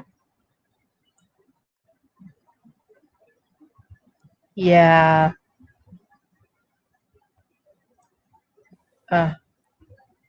The Milk bronzing stick, Milk makeup, which Milk is, there's a lot of brands on my shit list, or on my I'm taking a step back from list. Not that I was a huge fan of Milk anyway, but they're definitely on that list. Oh yeah, and for me as well. Oh, go ahead. Oh yeah, no, I used their loose translucent setting powder, their blur powder, to set under my eyes. It's so much fucking powder. I don't know if I'll ever really get through it. It is nice in terms of like making your skin look smoother and blurring the pores a little bit when you like bake with it, but I think I just have gotten past the need for like using powder all over my face. Yeah, I mean, as you saw today, I didn't powder at all, and now I'm realizing even the cheap products that I used were cream, but these specific Natasha Denona cream ones, I wouldn't say they're cream to powder, but they're not like glowy, dewy creams. Hey T. Oh, well you missed magic. You also mentioned a lot of cursing from me as I'm trying to figure out how to stream on my Canon, but my laptop is like, fuck that. Or more of like the Canon is like, fuck that. Because they don't make it easy to do. Oh, Um, yeah, and then the chat is very sad over the fact if you are a single eyeshadow lover, um, Colored Rain announced yesterday that they are discontinuing all of their singles and they're not releasing more, and that is sad, very sad. Um, Magic and cursing, exactly. Um, yeah, that's a thing I don't understand. I don't understand that move. I understand it. I understand that people that like singles, I think, are a smaller majority than people that buy palettes. But I also think it's weird to like not do any work to make a part of your line better and instead just discontinue the line. It's like there's a reason why people weren't buying them. It's because a lot of your fave customers already had everything from your single collection that they wanted and they were asking for other things. So exactly. I have palette fatigue. I thought singles were the future too. I do think singles, I honestly yeah. think if more brands did what Lethal Menagerie, who else? Even ColourPop does this, but I don't use it. But the build your own palette thing, where they have a function where they'll show you an empty palette and you can fill it up. I think that that's an easier way for a lot of people to see a color story than just to buy singles. Like I like doing this myself, but I understand why if you're not as comfortable with that, being able to do it online before you make a purchase, I think is pretty amazing. And I think this is how you can make singles more accessible in a way for people. Yeah. Yeah. Yes, full-time lethal fan here. Same. Yes. Yeah, I mean, I think that so Legally Black Beauty said Color Rain doesn't even stop to think about why their stuff isn't selling, just continue left and right. Like their mini palettes could have sold at a lower price. Same with the large palette they had. I think with the price difference, it's also a matter of can I afford to sell this at a lower price? And if the answer truly is no, then I understand it. But at the same time, I just think that there is like it's just like there are options for you as a brand and I feel like you're not taking advantage of those options and instead you're just changing things up and not everyone is into the changes. I'll say that. Uh, Yeah. yeah, if Sydney Grace had a build to palette function, if a lot of these brands that do shimmers and mattes in like a way that intrigued in, I would probably be buying a lot more easily than right now. Yeah. Well, a lot of these brands Yeah. need to put money into their interface and web design. Yeah. But it can For be a lot of sure. money upfront. Yeah. I forgot who was talking about it. Were you talking about it with Audra when you were doing your unpopular opinion stream about how for a lot of people it's really tough to get into singles because you do need to have like your ducks in a row before getting into singles, like having an empty magnetic palette and a couple of other things, whereas having a palette that's pre-curated for you is typically more approachable for the everyday customer. Yeah. We might have been talking about it in that video for sure. I think the thing is that, yeah, if you are always thinking about things in palette form, then you think about buying singles as a palette. You're like, I'm going to dupe the vibes of this Jebediah Snorkelfish palette that I'm slightly intrigued by or whatever it is. And then you go and pick out 12 shadows and you realize it's like $80 and you're like, oh, well, like, I don't want to spend $80. not realizing that you could pick out like the 4 shades that you're the most inspired by and get like a little quad of amazing like purple shimmers that you wanted or whatever it is, and only spend maybe $30, which I know is still not that cheap compared to, you know, a lot of these palette prices, but it's also curating out the bullshit you don't want. Yeah. Right. Yeah, and another lemon tree said, like I understand why Colored Rain discontinued singles. I don't like it, but I understand it. I also understand that making changes can cost a lot more money than what a lot of us might realize. Like to say, oh, let's put out some new colors. Colored Rain doesn't seem like they're not at the size, they're not so small indie where like I don't think they're hand pressing and hand pouring batches of shadows anymore. So to bring out new colors, probably it is a big investment. It's probably a large order to put together. And so I understand it. It just makes me sad. Yeah. Exactly. You don't need to dupe the whole palette. You can just pick out the shades that are the most inspiring to you. I'm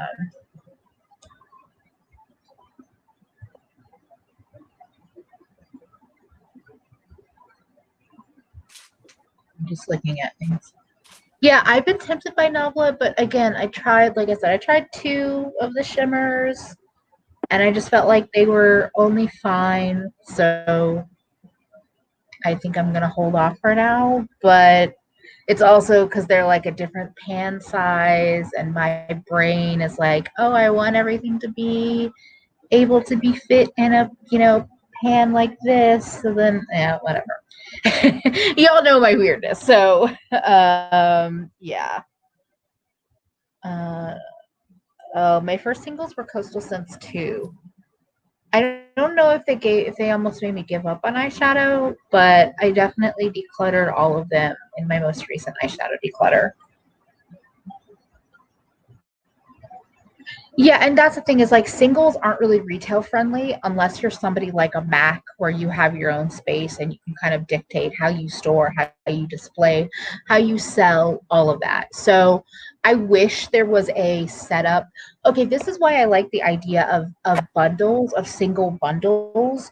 So it would be a way for a brand like a Cleona, a Lethal, well, Menagerie has palettes, but a singles brand, a Sydney Grace, even though they also have palettes, to put together, let's say they did a bundle of 9 shadows and they put it with a palette, that could sell in a place like Ulta or Sephora. And then for us singles lovers that love the singles, we know we can take it apart. And for those that are just like, holy shit, is that a palette full of multi-chromes? They would just keep it like that.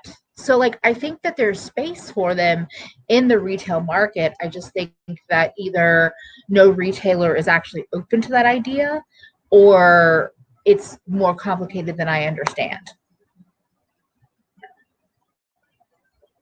Well, I mean, when I think of retail potential for brands that sell singles, I mean, Buxom has been able to do it. So that's why I feel like if Buxom has been able to keep their build palette with like all of their little singles in a display, like like I've seen them at Macy's, I've seen them at Sephora, yada yada. I feel like other brands could do that if you said, if they were able to integrate a build your own palette sort of thing and get them for kind of like ABH also does that too. Like they have some single shadows on display at Sephora, and you can also put together like a quad and get all 4 of them for a discount. Yeah, and I think that a lot of these retail spaces aren't really designed for the build your own part of it. But I think that if they started with the bundle kind of thing, I think that it would be a way to do it. Julie, I am still looking for work. Always looking. And I wanted to say that T had a really good tip for, so when I'm interested in a palette, I like to cover up the shades at Tickle by Pickle and then see what's left. Really helps me call myself out when I want a palette for only 2 to 3 shades. Exactly. And also for me, if I cover up, and then I see a lot of shades that I have a million times over, like different beiges and browns and things like that, then I'm like, yeah, I'm good because I don't want more of those in my collection. Like I will honestly say there's no like hate towards no hate towards artist couture with this palette, but like the 3 shimmers, which to me are the most interesting part of the palette, I pretty much have these 3 in a depth diamond single shadows, and the formula is, I think, even better than this. So if you looked at this and you were like, oh well, I really like those shimmers, okay, but do you want 3 neutrals or do you want a pink and a purple matte? Like, so that's my thing with singles, but I get why it's not for everybody. I do. Buxom has I think they have a decent catalog of singles, but as what we were saying is like Buxom has more capital, ABH has more capital. Buxom is like, they're in these stores for their lip glosses, in my opinion, my like conspiracy. So they can use space like they want to because they have other things that people are buying. Whereas, a brand like Colored Rain, I don't know how well their lip products actually sell in store, or if people are looking at that, or if they're really looking more at their eyeshadows, or what. I also always felt like the Targets that I've been in, I don't feel like the displays are like, they're not really, because I know the brand, I'm like, oh yeah, Colored Rain's here. But for people that don't know the brand, they're probably just gonna be like, why is this overpriced brand in Target? Like, why are they here? Like, it didn't feel like it quite matched. I didn't feel like in a lot of these Target stores that they were quite doing them the credit that they deserved. So yeah. Mm-hmm.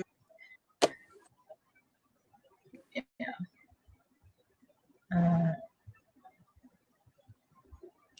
I've heard this. Gabby said, I don't know what Artist Couture did with their super nudes, but it's everything for me. And that's why, I mean, even their Caliente palette is still tempting to me personally, which is weird because as I said, I don't really reach for oranges. But yeah, I don't know. It's just, yeah. A big old pan of beige for why. I agree with that. I don't reach for, yeah.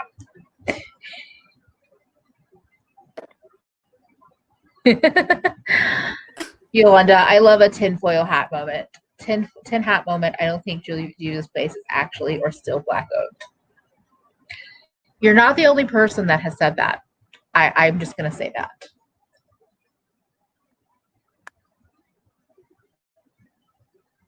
Yeah, definitely not the only one who has said that.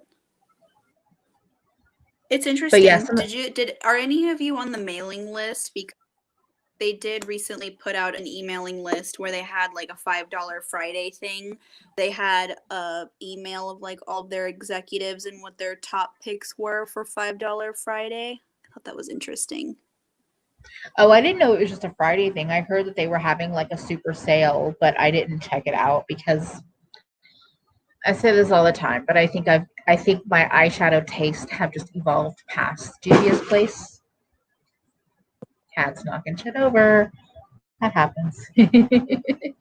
I'm just like, oh, okay, it's fine. You're fine. It's fine. Okay, I'll deal with that later.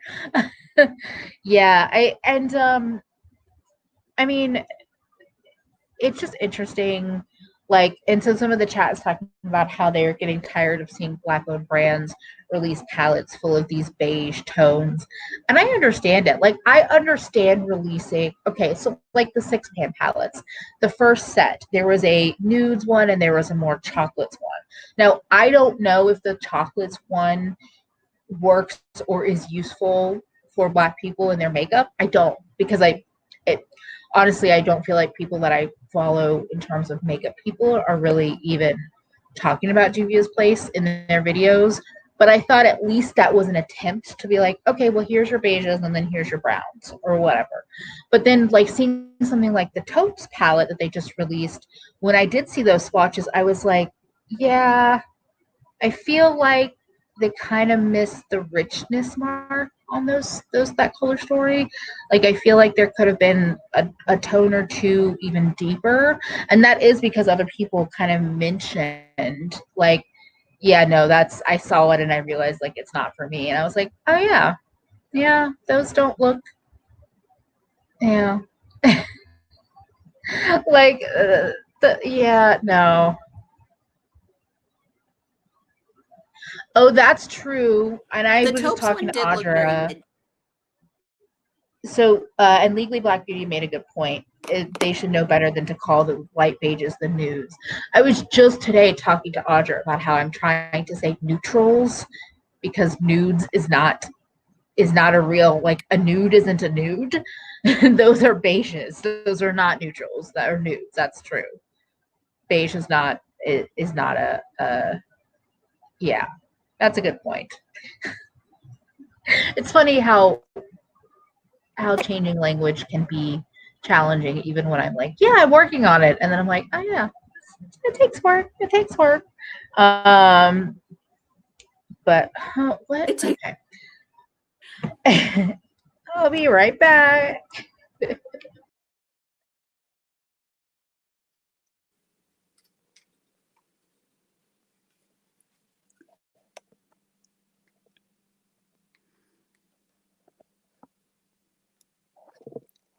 Okay, so here is the look. Hopefully you're able to see. I ended up using Gorgeous. a iridescent chameleon inner corner. What shade is it? It is the shade Light Year. And it looks like this. I love Lightyear. Those iridescent chameleons are really nice. Oh, it's so good.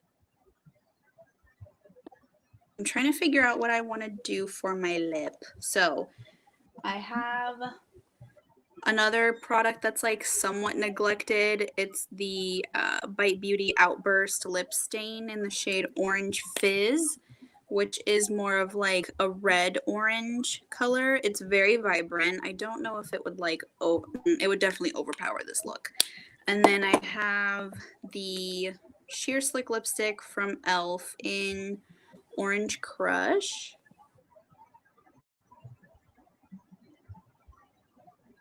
Looks like that. Ooh, that could work. I'm gonna try that one.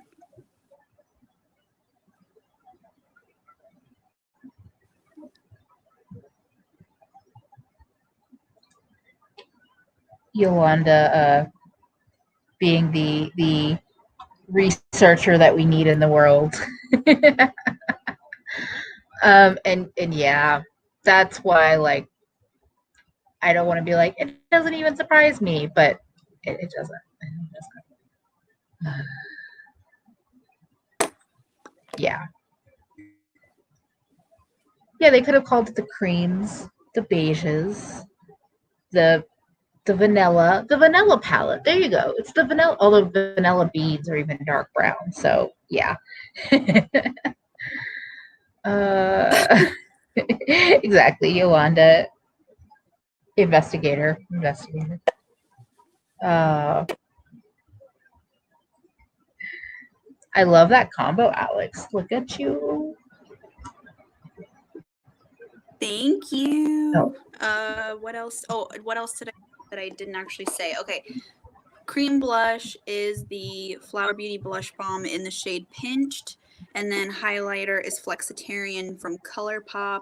I used Teaspoon on the waterline. I said I used Light Year on the inner corner. And then I went in with my CoverGirl Exhibitionist Waterproof mascara. Ooh, so one of the things that I was like low-key excited about was that the last posted where I tagged CoverGirl, they've liked it / asked me if they could use the picture like bits and stuff, and I was like, Okay. Can I just say, I just noticed that you can actually see the highlighter I added to my chest, and I'm like, oh, I see why people do this. I'm like, oh, I see. Oh my gosh.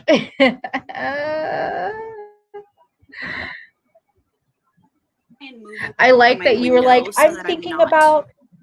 I like that you were like, I'm thinking about greens, and then went straight up orange. Look at that. Look at that.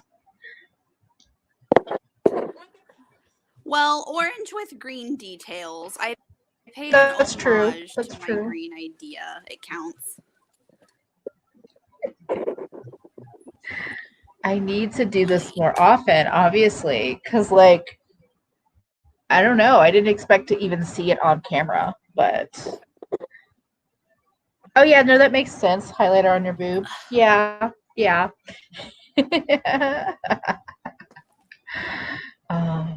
But yeah, that's really cool about CoverGirl. I haven't. I tried the Exhibitionist waterproof, and I liked it, but the brush is just too, like, just too oversized for my eyes. I would get mascara everywhere. Um, yes, our chests and collarbones and all of that, and arms. Although you can't really see that on my tops of my arms. They all deserve highlight. This is why I don't care about like glowy oils and like I have powders. I can just cover my body in powder. It's fine. Chest contouring, boob contouring, totally. Imagine if I tried to. Oh wait, what happened to Alex? Imagine if I tried to contour boobs onto this flat. Like, I'm very happy with my chest these days, but like, imagine if I attempted to add shadow. I'm like, I would look ridiculous.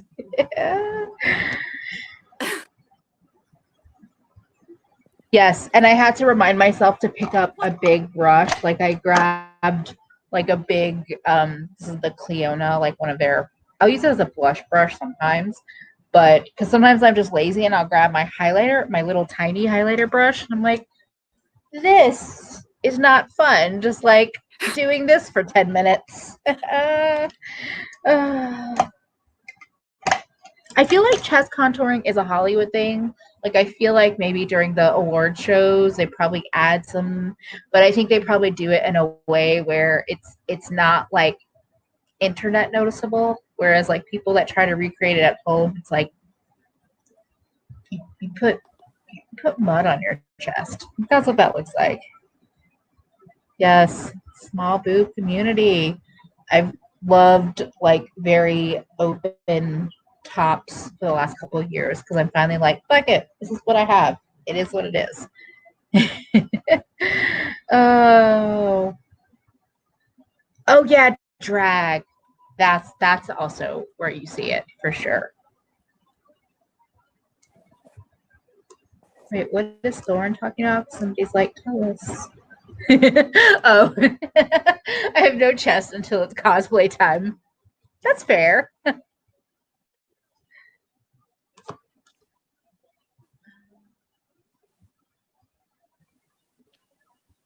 Wait, people were contouring their legs? Oh, no.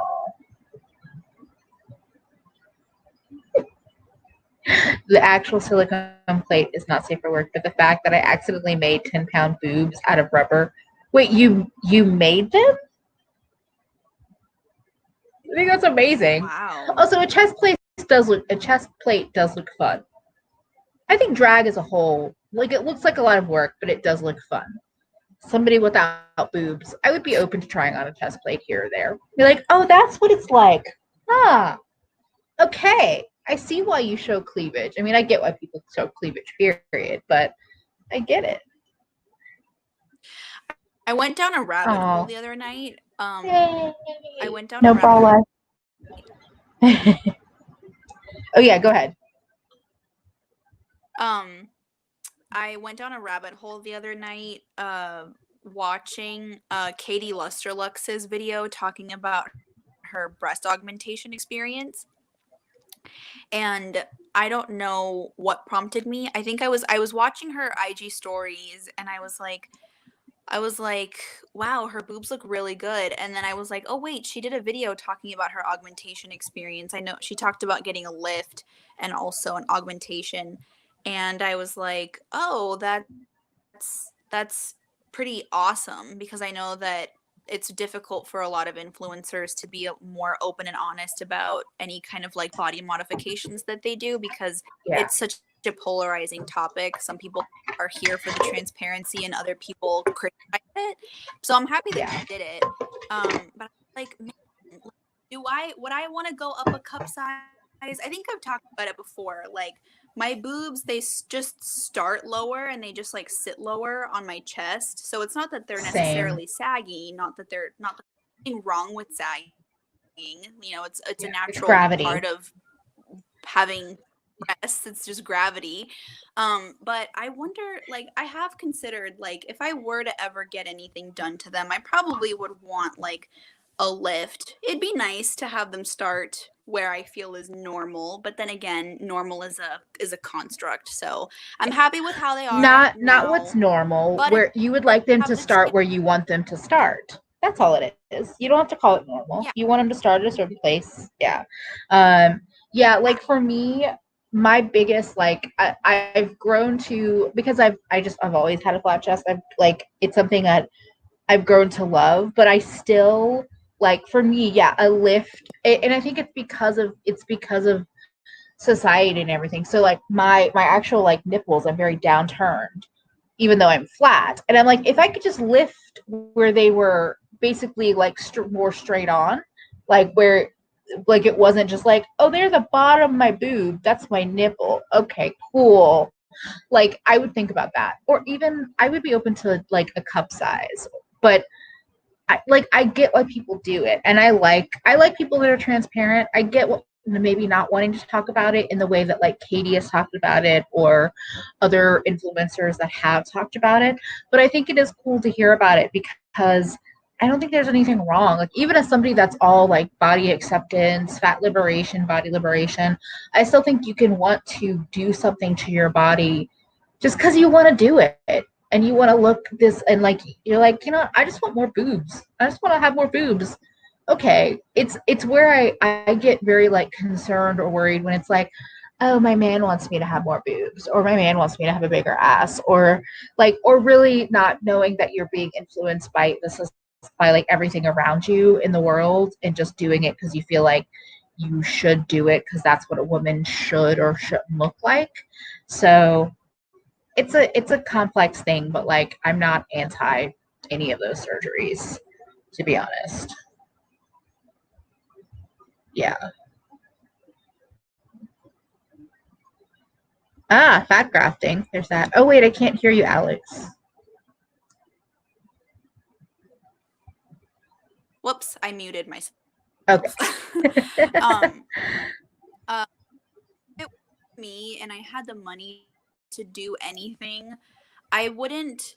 That isn't one of the things that's like on top of my list. If I had the money, I know this sounds like small potatoes, but if I had the money, I really would want to get Invisalign. I've always been I've always been jealous of my friends who had braces when they were kids. When people like don't wear their retainer, their teeth end up shifting, or they like just are irresponsible and like lose it, and then all of that money that went into getting them straight in the first place was for nothing, and they end up having to get them again. Like, my mom, that was one of the things that she wished she was able to do for me when I was a kid, because I wanted straight teeth so bad, and instead it went towards like paying for private education. And that, it was fine. That's something understandably. That I can do for myself as I get older. Understandably. Yeah. Something that I could do for myself when I, get the fuck out of my current job and get some insurance that will hopefully cover orthodontal visits. Yeah. Yeah, the fat grafting thing, the lift, like he was saying, yeah, like, I think if I had a lift without anything else, I would probably feel a little bit not like a little bit heavier, but like I think it would be worth it. Obviously I'm not a doctor, so what the fuck do I know? But yeah, it's just I don't know, it's interesting. And yeah, it's interesting how people are saying like braces ruin their teeth. I mean, I do think braces are a scam. I think that people need to understand that everyone's teeth are their teeth, in my opinion. Um, oh, yeah. I mean, and sometimes people don't say it exactly like that, but if you're around them for long enough and you hear conversations, you're like, okay, like you can make whatever choices you want, but okay, I'm gonna shut up and not and try not to be vocally judgmental. Uh, uh, yeah, yeah, exactly. Do it for yourself, and you can totally like your body and also want to change it. And that's a hard thing for me to say because I'm not in the. I don't necessarily agree with that thought when it comes to weight and losing weight, but that's also like a personal struggle. But I think something about with plastic surgery, I'm like, if you just really want to like change it because of some reason that you have in your own head, that's something you've worked through or something you just aesthetically prefer, I'm not against it either. It's a complex topic though. Exactly. I need mod money. Exactly. It's also why I don't have a bunch of tattoos because I don't have money. Uh, oh, whoa. I remember when I went to a plastic surgeon, she was like, what if a man you date wants something different? And I got up and left. Ooh. Wow. Yeah. Yeah, right? It's complicated. It's complicated. Yeah, no, that plastic surgeon, wow. Oh, that, yes, no tattoos, but poor. Yeah. I love this, Yolanda. I love and honor my body as it is today, and I want to improve it. Can both be true. Both can be Yes. true. Ooh, Nusha, you'll have to share your experience if you get a little something done. Nusha scored a contact of a great nurse practitioner that does injectables. Yeah. I like that. Buy a new titty or new nose. Like, yes, you should be able to go to the store and be like, here's money, give me my nose. uh, titty doesn't trigger the filters.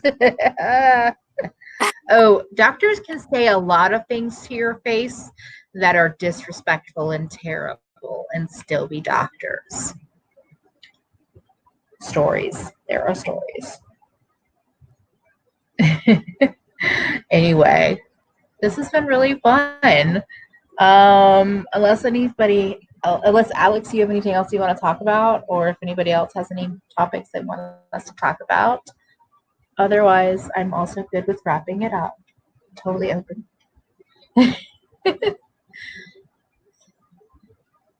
Titties. Can I buy two for the price of one? Um, exactly. The things doctors have told people. I know. Oh my gosh.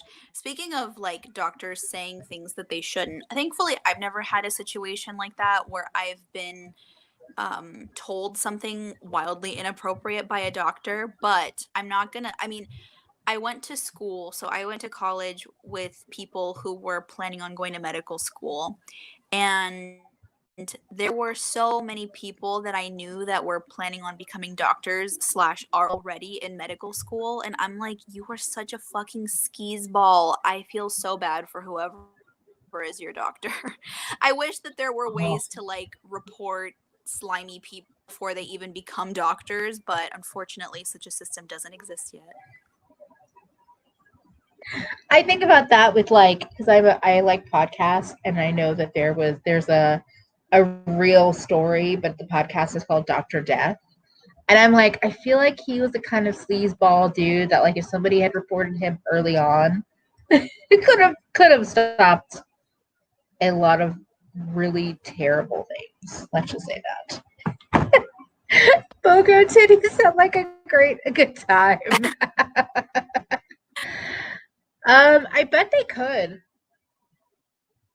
I bet that they could make a different kind of like they could make because it's a mold, it's a cast mold. So probably with however they produce them, they could just create the mouth that you want. Like I bet that's a thing. I'm cracking up at another lemon tree. Build your own titties. Build your own titties. Okay, see Emily, and this is the thing is that, and maybe I'm revealing more of myself, but whatever, y'all know me.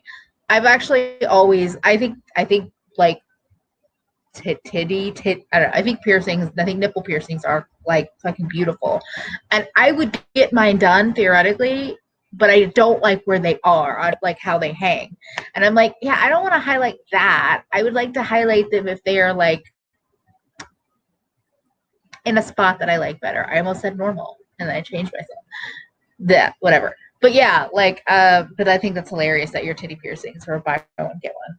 Great, that's hilarious. Wait. There we go. 3D printing. Okay, yeah, they could just 3D print one that has a gap.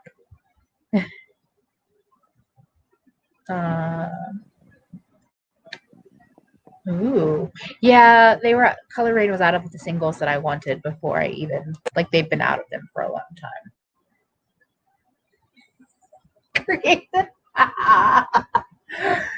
I'm glad that you're losing your mind.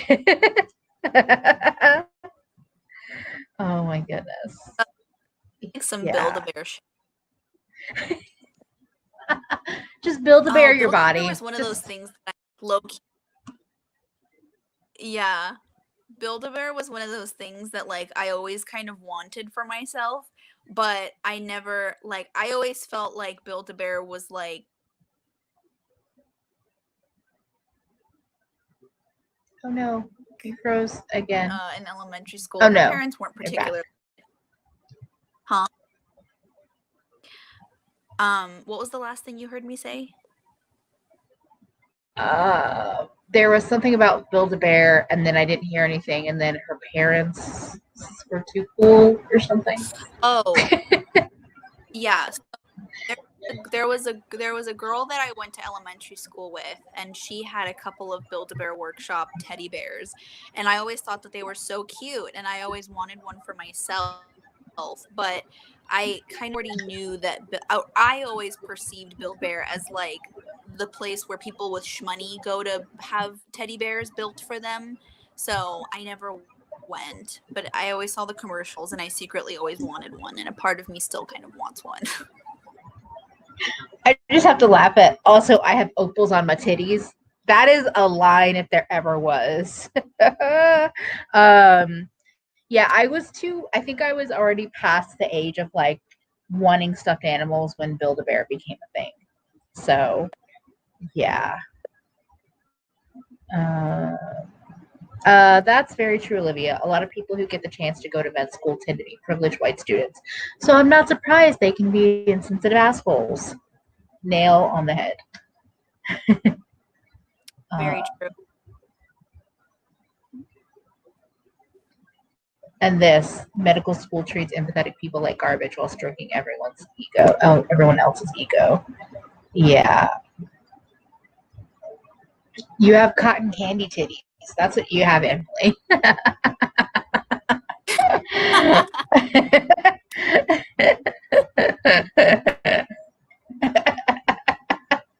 I feel like that could be your queen, your like super femme drag name. Something cotton candy tits.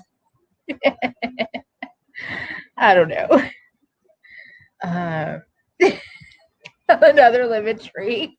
I would totally be convinced they had actual special powers and would just spend my time trying to shoot rainbows out of them.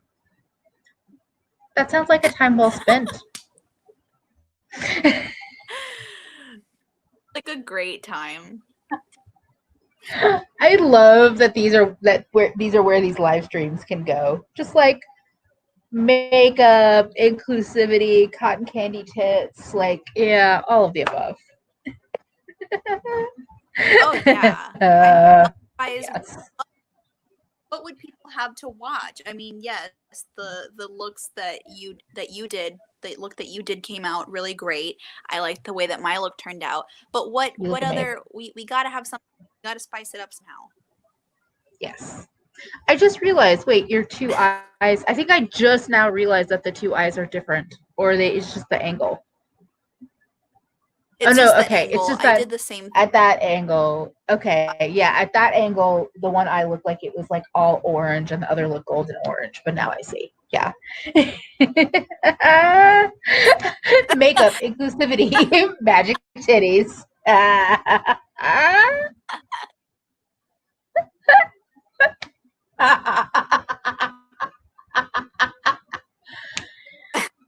I might have to make that as a t-shirt. I might have to make that as merch. That might have to happen. As Thor said. Shirt idea.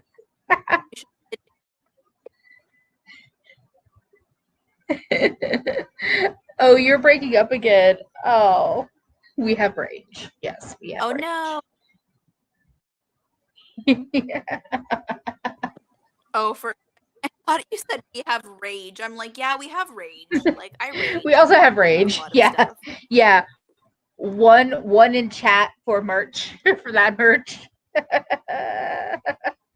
Also, welcome Yada Beauty. We're like wrapping up now, just delusionally chatting about cotton candy magic titties. But yeah. Oh.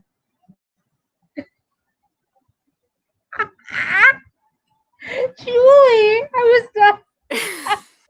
That's an amazing story, just in one sentence. I once shot the cat with breast milk. Oh, y'all are like coming through with great taglines. Eternal rage, endless range. I feel like if I had a makeup brand, that might be my tagline.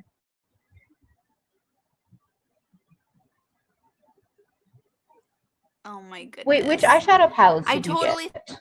Thought that comment. Oh, I think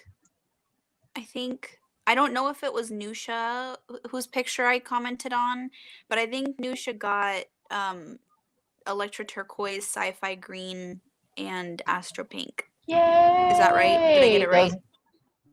Those are some good ones. Cyber Pink and Electro Turquoise together are really good. Ooh, this is a good question.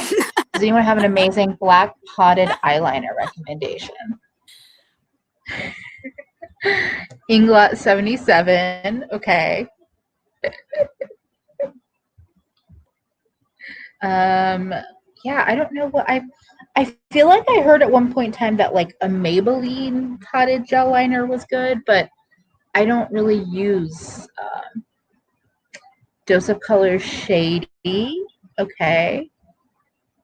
And pairing Duraline with the Inglot liner makes it waterproof.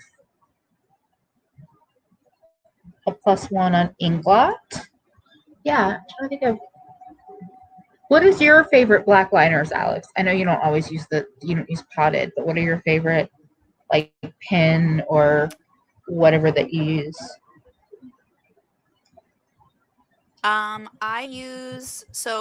Currently I'm trying to use up the Too Faced Better Than Sex eyeliner. It's not bad. I think that it does really well to get a really fine point. I've had to snip some of the bristles because they've gotten out of shape. I think whatever mechanism the cap has sometimes will snag on the bristles, but the one that I would recommend for a good pen eyeliner would be the one from M Cosmetics. I do really like this one, and I do plan on repurchasing it. Mine's starting to get a little bit dry. But I will say it depends, because I know I went through a phase where I wanted my eyeliners to dry down completely matte, and I know that it's sort of difficult to do that with a pen with a brush tip. That's why a lot of matte eyeliners will come in like a well, where you pull out the wand and you dip it back into the well, kind of like a nail polish bottle. But I've heard good things about the Inglot gel liner. I mentioned it earlier, the Sigma Wicked gel eyeliner was a lot of people's favorites. MAC Black Track liner, all popular Oh, this is ones good from. to know. So Febby said the Maybelline Eye Studio, but the Inglot is better, which makes sense because.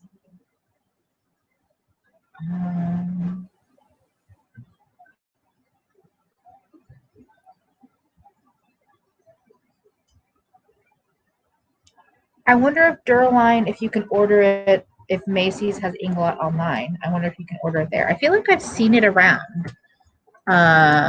Like, because I looked at it at one point in time, I was going to buy it, but, or what about directly from the Inglot site? Because I see they have it on their site.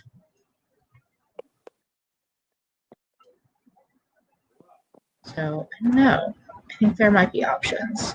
Yeah, I decided not to buy it at the time when I was more focused on cruelty free, and Inglot is like a gray area one. Oh, hey, Millie. Welcome. Oh my God. Yeah. Hi, Millie. I told you Hello. earlier, I used for my gel eyeliner today. Mm-hmm. That Sigma brush. Speaking of brushes, I'm excited for that cut creaser brush collab with that one brand. Was it Mellolox? Oh, I'm gone Yes. again. Yes. I am so excited for that collab as well. Cut Creaser is someone that I just recently started following, and I think that she does such cool stuff.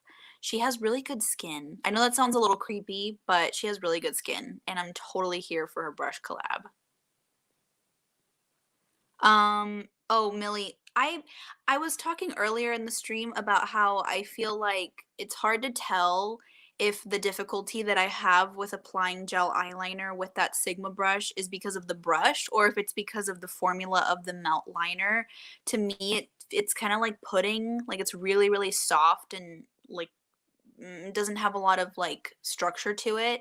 And then the Sigma brush is so tiny that I don't know if the Sigma brush is like too light and too small to handle a pudding like formula. So I'm still trying to get some practice with it and see how I feel. Irene, it's a collaboration. It was even on Trend Mood. It's between Cut Creaser, who has an Instagram account, and by Mellolops. If you go to Cut Creaser's Instagram, and I think you can see it on Trend Mood's page as well, it's like 3 liner brushes that are long and skinny, and 1 brush that's an angled liner brush. I think there's going to be more stuff in the collab as well. But so far they've sneak peeked those 4 brushes, and they look like they will come in handy for sure trying to do graphic liners or UV activated water activated eyeliners. So I think that'll be really fun to see.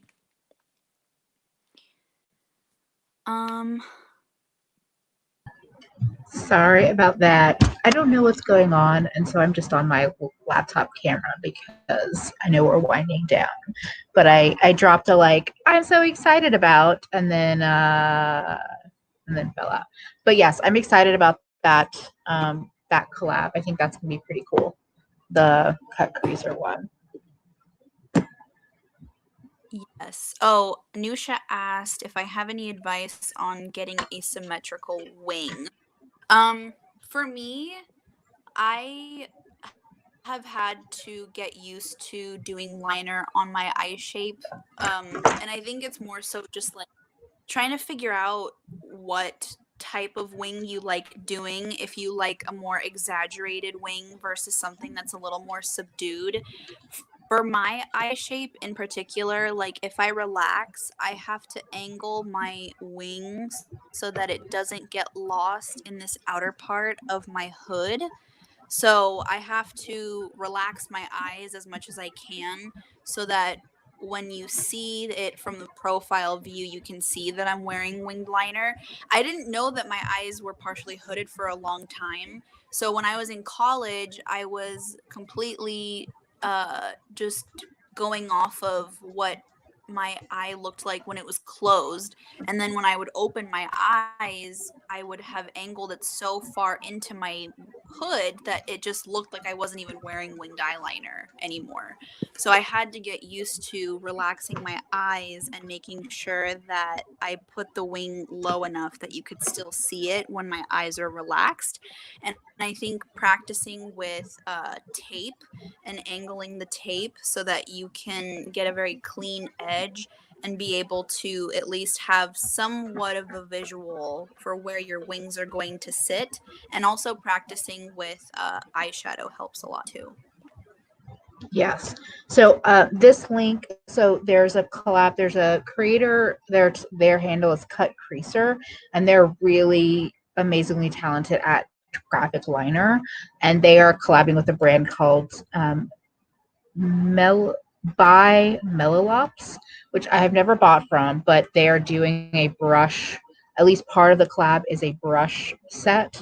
And because they are so talented at the graphic liner, I'm very, very interested in picking up these brushes myself. Like I said, I don't know the brand that well or at all, but it just seems like a cool collab to support. And also, yes, those were a ton of great tips. And I did really also like Thorin's mention about like looking straight into the mirror, because I've even noticed that where like I might be kind of looking at an angle, and then when I move, even if it's a slight angle, then when I move, it's like, oh, that looks different. Okay. Mm-hmm. Oh, interesting. Millie didn't like the melt liner, the blue eyeliner. I heard that one was crappy. Yeah. Yeah, I think there are different graphic liner shapes that you can do, and I think you can figure out ways to play. Wow, the light is terrible right now. And you can play around with things, but I think that goes back to like that conversation that we had about that Audra and I had about tutorials, and how like sometimes you have to look at someone else's eyes and realize that like you don't have the same eyes, so you can only do so much. Oh, that too. Yeah, you can use like a credit card, a gift card. I even have like a palette. Of course, I had it over here. Now I don't. But like like an artist palette or like a makeup artist palette.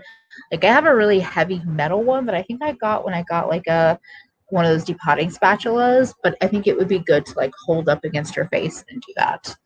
But I think eyeshadow and like smudgy pencils have been one of my favorite way to practice with wings. So like the Milani eyeliner in particular can like, well, I mean, for a black eyeliner, you see how much I used up with this. I love this pencil, and I didn't used to even love black eyeliner, but using it to create like a slight triangular shape and then grabbing a brush and like smearing it over into your like lash line. That was one of my favorite ways to play around with wings when I wasn't as comfortable with liquids.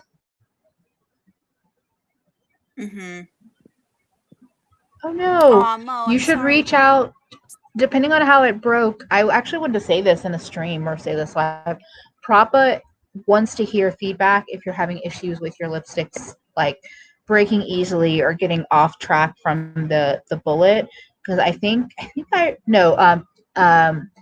Casey Pam Millie reached out to Propa about it after asking about it in the Discord, and they're like, for her, they are replacing the lipsticks that are messed up, and so I think they want to know. They want to know, and they want to try to fix the things. So just letting you know, because I actually noticed yesterday when I was using Maybe it was. No, it wasn't Her Magic. It was Made It. I noticed that it's doing the thing that Casey was describing. So I might actually reach out to them too. This, yeah, smoky, smudgy. And that's also why I tend to shape my eyeshadow like this, so I get a winged out shape. So even if I don't want to do the whole liner, it gets that effect. Yeah, I have The a tendency to do that too. I didn't mean to cut you off. I'm sorry. oh no, go ahead. Go ahead. When I did that that blown out rounded look with the Colored Rain Juicy Boost palette inspired by Olivia, Scientist in Makeup, I was talking in the Discord briefly about feeling like I don't know. I guess this kind of goes into what we were saying earlier about how old school, like YouTube tutorials, when it came to tutorials for very specific eye shapes, sort of like might lead you astray, because I think I've gotten so caught up in the idea of like flattering. And I know that some of it is like your personal preference, but a lot of it is also what you internalize from what other people say looks good on you. Yes. So for me, I think so like my eyes, if I'm looking straight on, without this winged liner, my eyes are slightly downturned. They're not like Britney Spears or Casey Holmes where it's a little bit more prominent, but my eyes are slightly downturned. So I do have a tendency to go towards more winged out or lifted eye shapes to sort of compensate or like offset how downturned they can be. And because my eyes are partially hooded, I look back at how I used to do my makeup, and I feel like when I would see myself in pictures, I looked a little bit sad. Like I had like sad puppy eyes a little bit. So I think being able to properly shape the outer edge of my eyeshadow has really helped to kind of balance that out. But I don't know. Sometimes I toy around with the idea of like, I don't know, like is it boring doing the same thing all the time, even if that's what I think is flattering? Because I know that some people feel that way about cut creases. Like some people feel like cut creases really accentuate their eye shape and make their eyes look how they want them to look, and that's why people continue to do it, even though the trend has kind of shifted away from doing these really structured cut crease looks. But that's how I feel when it comes to doing like a winged out or lifted eye shape to try to flatter my eye shape the most. Yeah, I'm definitely in the camp of like fuck flattering, and like flattering is because I think of flattering to be often a trap of getting stuck in wearing the same things, doing the same things because some outside person or societal pressure has told you that that's what makes you the prettiest. But I also understand doing things because you feel like it highlights a certain feature or certain thing, or it takes away from a certain thing that you don't love about yourself as much. But I really loved, like I saw when you did the Juicy Boost round eye look. I know you had just been talking in the Discord like about the round eye thing, and I really loved seeing that because I felt like it was just a gorgeous look, and it was different, and it made me go like, oh yeah, look at that. And I personally think even your eye shape, I feel like really flatters a rounded eye, and I think it's something about like the curvature. This is weird, but like how, like I guess deep set or whatever it is with your eyes, I feel like there's something about the roundness of that kind of flatters the like doing the round shape as well. But yeah, I try to just play around with different placements, but I definitely get kind of stuck in doing this same kind of like winged out kind of look. And I feel like with smaller eyes, I feel like it's even more challenging because I have less space to kind of play with and do different things in. But Millie asked about the Glam Light palette. I fucking hate the packaging though. Why does it have to be an ice cream truck? So Millie asked about, are we excited to see the inside? I am, because it looks like it's pastels, and you know me and pastels, and I've never tried Glam Light. But why the ice cream truck? Like, why? I don't like it. So I don't know. We'll see. Um, I mean, I think people at any age can do classic wings. Um, I know Audra is doing wings still, but she's like, uh, she does them. She's doing that in a different, like, to kind of work with her eye shape. Oh, okay. Ice cream truck is just the PR box. Okay, I'm listening. Oh, I was actually watching Angie's new makeup releases video, and I saw that Mhm. the sitting in an ice cream truck shaped box. So I hope it Oh, looks like okay. it looks like it could be like a standard like rectangular palette, which is appealing to me because all of these oddly shaped palettes components, I stop it. I'm not here for it. Okay, there is a sneak peek on their Instagram of two of the shades. One is called Cookie Monster and one is called Cotton Candy. Speaking of cotton candy, um, and I, for some reason, I thought that was the palette. I'm like, I hate it. It's an ice cream truck. I hate it. And now I'm like, okay, calm down, Emily. Like, it might just be the PR package. I'm just gonna quickly, let's see. I'm gonna quickly do a screen share because I want to share this with y'all. So this is what I thought was, or I assume, I actually haven't watched any of the new makeup release videos. Oh, that's loud. Okay, but I don't know. This doesn't specifically say. Oh no. Okay, yeah. Okay, that is the PR box. I'm silly. And then this is cotton candy, and this is Cookie Monster, and then those are the swatches. Wait, let me unhighlight this. So it's not as bright as Cookie Monster, and I've never used glam lights, so this might, it depends because like the PR packaging, I mean the packaging does, yeah, I don't love it, but we'll see. But yeah, this was the preview or like the sneak peek that made me go, okay, well that's definitely a thing. Wait, it says 8/29 though. That was yesterday. What? I'm confused. Okay.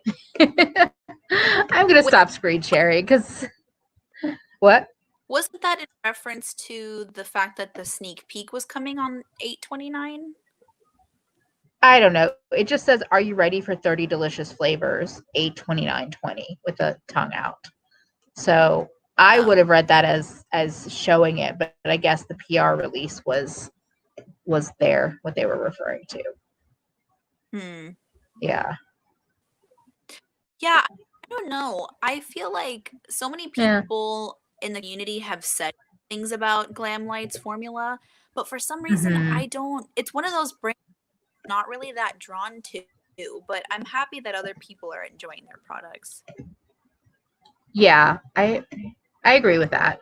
I mean, the thing is that like I've seen people use it and it does look like some good formulas, but yeah, the food part of it is a little weird, and I do like I've heard more than one person say like, I have a rough or weird relationship with food and I don't really want it to be a reminder in my makeup, and I feel that. I do feel that. I I've been waiting for the right color story. Like even the cake palette didn't have enough greens for my rainbow loving heart. So probably the burger was probably the closest thing to me being tempted because of the greens and the yellows, but the burger palette packaging, hell no. No, we're not doing that. So yeah, we'll see. A term that I just learned from Beauty by Sky, who has a delightful channel. If you don't know of it, Pastel Goblin. My Pastel Goblin might happen. Yeah. Oh, The that's burger wait. palette is I do have this, but I haven't played with it much, if I'm being honest. Okay, go ahead. The burger palette looked really cute. The color story was very similar to obviously the Norvina Pro 3 had a very similar color story, but obviously the Norvina palette had way more shades. But I did think that the color story was very, very cute. But again, like you said, that burger packaging. Yeah. It's just no. Yeah. No, thank you. Was that the one that people were like about like grease, like expelling from the pans? Yeah, the oil, like I've had that happen to me before, but that happened a lot in that one. Like oil expelling from the eyeshadow. So I was like, that's unpleasant in terms of just looking at. But again, I think if I had bought the burger palette, I would have depotted it. And I'm just trying to again remind myself, like, I don't have to buy everything just to try it and tear it apart. um, Yes. That's been difficult for me too. Like, I think when T mentioned feeling palette fatigue earlier, I feel that way sometimes, but I think I feel it less so because I've been a monster and have just destroyed a majority of my palettes or turned my palettes into magnetic palettes by depotting them. So I guess it's like it's kind of like the mentality that you and I had buying the Juicy Boost. Like it comes in magnetic packaging, or you make it into magnetic packaging, and you can or repan it, and then you end up adding more to your singles collection. Yeah. But obviously, not everyone is going to think like I do. You know, not everyone is going to look at it like I'm going to destroy that. It was different. If it was not in magnetic packaging, I would not have looked at it that way. If it was in, like, I have to depot and create my own magnetic packaging, I think I probably would have been less eager to buy it, especially at that price point. But because it was magnetized, it's like, okay, I'm good with that because it takes away so much of the labor.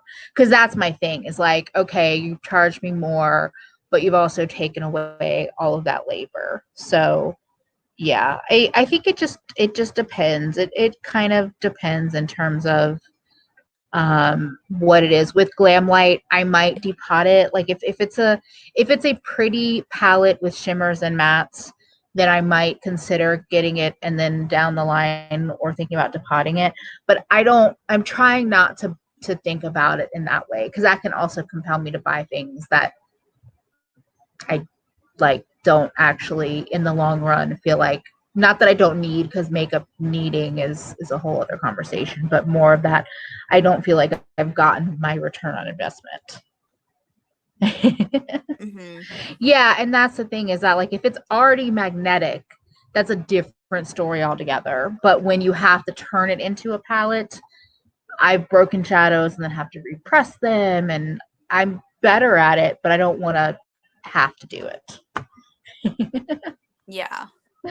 Yeah, we'll see. We will see. Has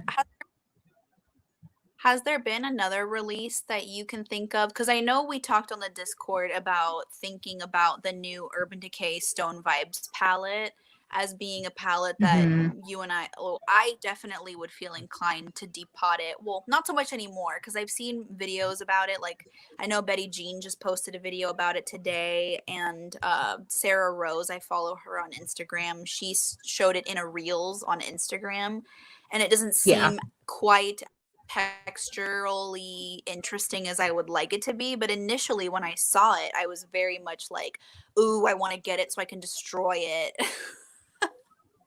So I'm torn on that. I agree. I think the packaging is gorgeous. It also looks really thick according to pictures that I saw. But Esty, I don't know if Esty's still in the chat, Esty Chica, just got it today, posted swatches in our Discord, and I was just like, oh, it's shiny. Oh. But no matter what, if I do pick it up, it'll be on sale. I'm not gonna, yeah. Yes, can we just make all palettes magnetic? Kaleidos, like the fact that Kaleidos did their last palette that was not magnetic made me sad. But they're releasing futurism palettes, and I hope they're still magnetic. I will definitely be checking as soon as I get them, and I am getting them in PR again, which is exciting. Okay, I'm gonna not talk about that weird thing anymore. It was like, that's happening. Cool. But yeah, even Menagerie, even though I feel weird about them, the fact that their palettes are magnetic, I think is fucking awesome. Lethal doing like a palette basically by introducing a new magnetic palette and then a bundle of singles, I thought was really cool. Yeah, yeah, that's fair.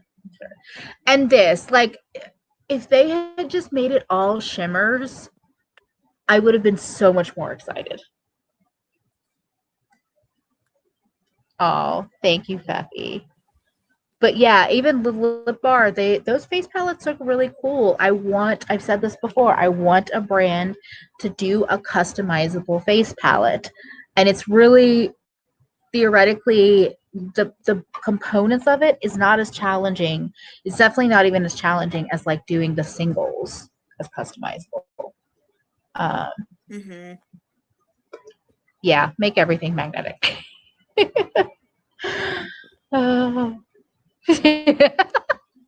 I like that. Be careful what you wish for, King Midas. But yeah, like if I could just pop out some that I like and then share the rest with other people. Oh, another one that excited me that I found out was magnetic is the Danessa Myricks highlighter palette, which makes sense because she's a makeup artist and so she could pop out what she needs for her kit. But that 6-pan highlighter palette is magnetic, so that was really cool to find out. I actually am curious to. I don't think this is, but I know Natasha's like eye palettes are normally magnetized, which I also really like. But I don't. I feel like these probably are not, which would have actually been cool. Anyway, we like silly. No apologies needed. I like this. Oh yes, Melt is also magnetic. I think the older ones, like the first round of the Gemini palette, was not magnetic, but the newer one is. Yes. I talked about that in my story. So everything from the newly reformulated Gemini and 27, so the ones that are now sold at Sephora, those are magnetic. Impulsive is magnetic. Vida Muerte 27, Millennial Pink, so on and so forth. They're kind of strong, so I would recommend depotting them with a needle or something tiny that you can kind of wedge under there because the base of those is pretty hefty. And I'm honestly one of those people where I would be okay with a slight price adjustment to make up for that. Like, if a brand was like, even in the Colored Rain situation, if they were like, the non-magnetic palette is $48 and the magnetic is $52, I would have been like, I'll take the $52 palette. Yeah. Yes, Alex's revamped Vida and Muerte is it is perfect. I wanted that blue-green palette so badly, but I refused to spend $110 on them. Oh yeah, Viseart too. Yeah. Oh, makeup struggles. I miss makeup struggles and her videos on like palettes and all that shit. It's so good. So good. But yeah, I would definitely make an upcharge. And here's the thing is that I wonder how truly expensive it is anyway, because a brand like ColourPop, their palettes are magnetic. So how expensive is it really if you have, I mean, I know ColourPop is different because they have their own factory, and so I don't like to compare brands to ColourPop because I think it's not always fair to other brands. But like, how is it different? Um, Yeah. I don't know. yeah, I know that the big drawback to having things be magnetic is that it's harder to like recycle or like handle waste, like landfill waste, when it comes to things that are magnetic. And like you can't recycle magnets. Magnets are kind of just like they get created and then they just exist forever. So I think that's kind of why some brands that have like more of a focus on sustainability as part of their business model are not that inclined to do magnetic packaging. I mean, you know, I would personally love things to be more magnetic. I think it would be more user friendly. I think it opens up a lot more possibilities, and I think it would do a yeah. lot more good if there were more Also, magnetic things. also, if a brand is putting a mirror in a palette, there's no reason they should not be willing to make it magnetic because a mirror nullifies a lot of its recyclability. So, a brand like the Aether Beauties of the world, things like that, I get it. But a lot of these mainstream brands, I'm like, really? Yeah. I would be intrigued to see if they brought them back for like Dia de los Muertes or Muerte or something this year. But I also think that it's kind of shitty. I don't know. I feel like in a way, bringing them back might make some of their existing customers, someone like Alex, who did a lot to get the palette because she thought it was going away forever, might make them a little mad. I don't know. What would you Oh think yeah, about I that? would be pretty fucking salty. Yeah. I would be pretty fucking salty.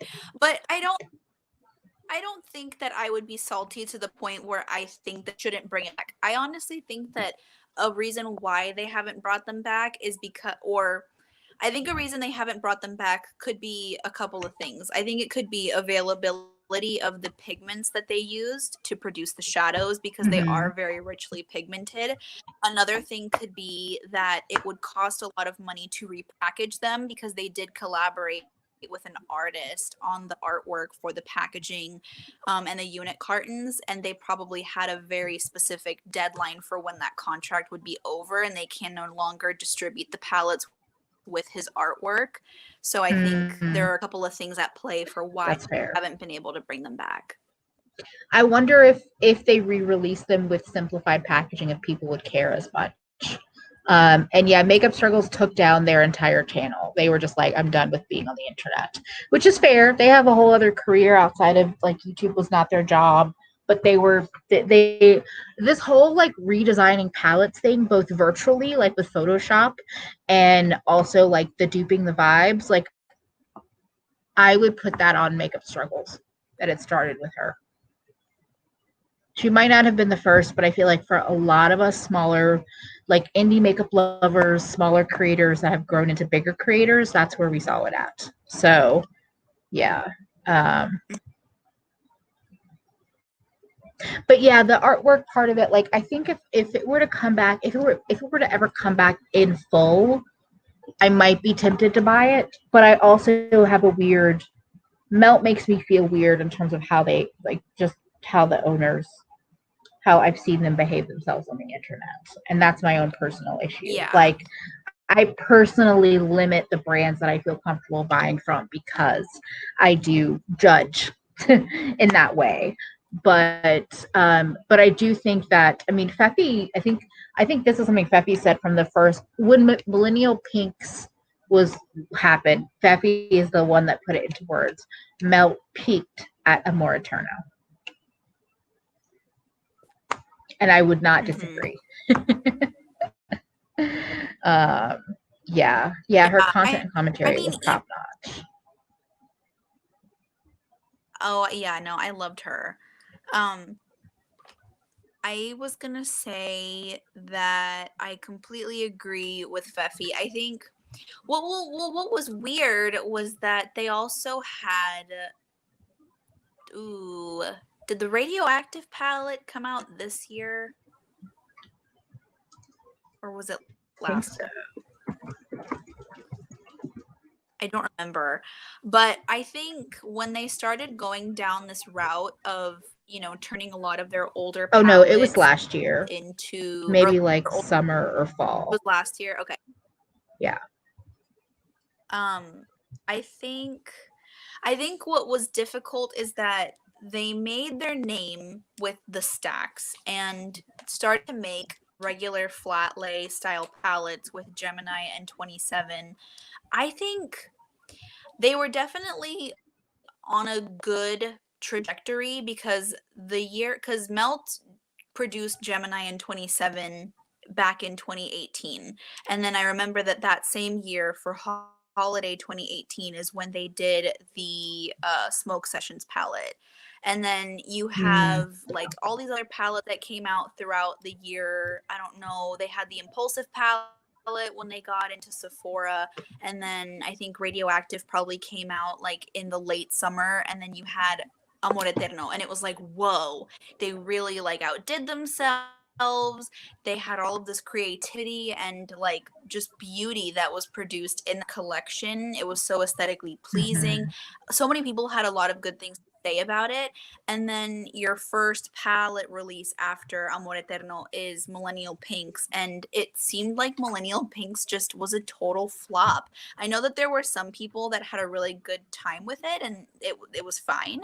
But from what I felt in person, and you even told me the same thing, you were like, yeah, I just swatched them in the store like a couple of days ago, and they're like crumbly and just they don't seem like they would work well on the eyes.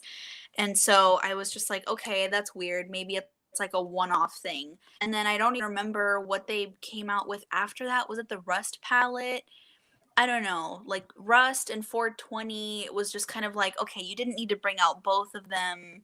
It was just, it was weird. I think She's in Parties still going to be on my wish list. Like I would love to get She's in Parties as like a gift because those really cool toned mauve shadows, Yeah. ooh, they just look so delicious. And like I want And I think to rock that, and I want to be a cool bitch in the winter, and that's gonna get me there. I almost bought Impulsive and I still have it. It's still tempting because it is magnetic. So you don't have to carry around a brick. You could switch it to a magnetic palette and have it that way. But I do agree with Irene that the packaging made it flop. If it was in one of their normal style packaging, even if it was somehow split into the warm and cool thing, I think that would have made way more sense. But yeah, I think the Rust wasn't a bad formula, but I even then felt like, what does this actually add to your line? Like you've had browns out, you've had, I don't know. And then when 420 happened, and then 420 got such very mixed reviews, I was like, okay, so like, what was the fucking point of that? Um, She's in Parties, I see getting good reviews and it seems decent, but the up and down part of Melt is why it's like, it's also why it makes me feel weird, because I think for me I was like, it's so up and down. I remember the Radioactive had really up and down reviews. It's like, I don't trust you as a brand, so why do I want to care? Like, it makes me not want to care about the brand. So oh. Well, it's kind of like the Urban Decay Stoned palette. Even if it gets good reviews, I'm waiting because I know it will end up in the bargain bin.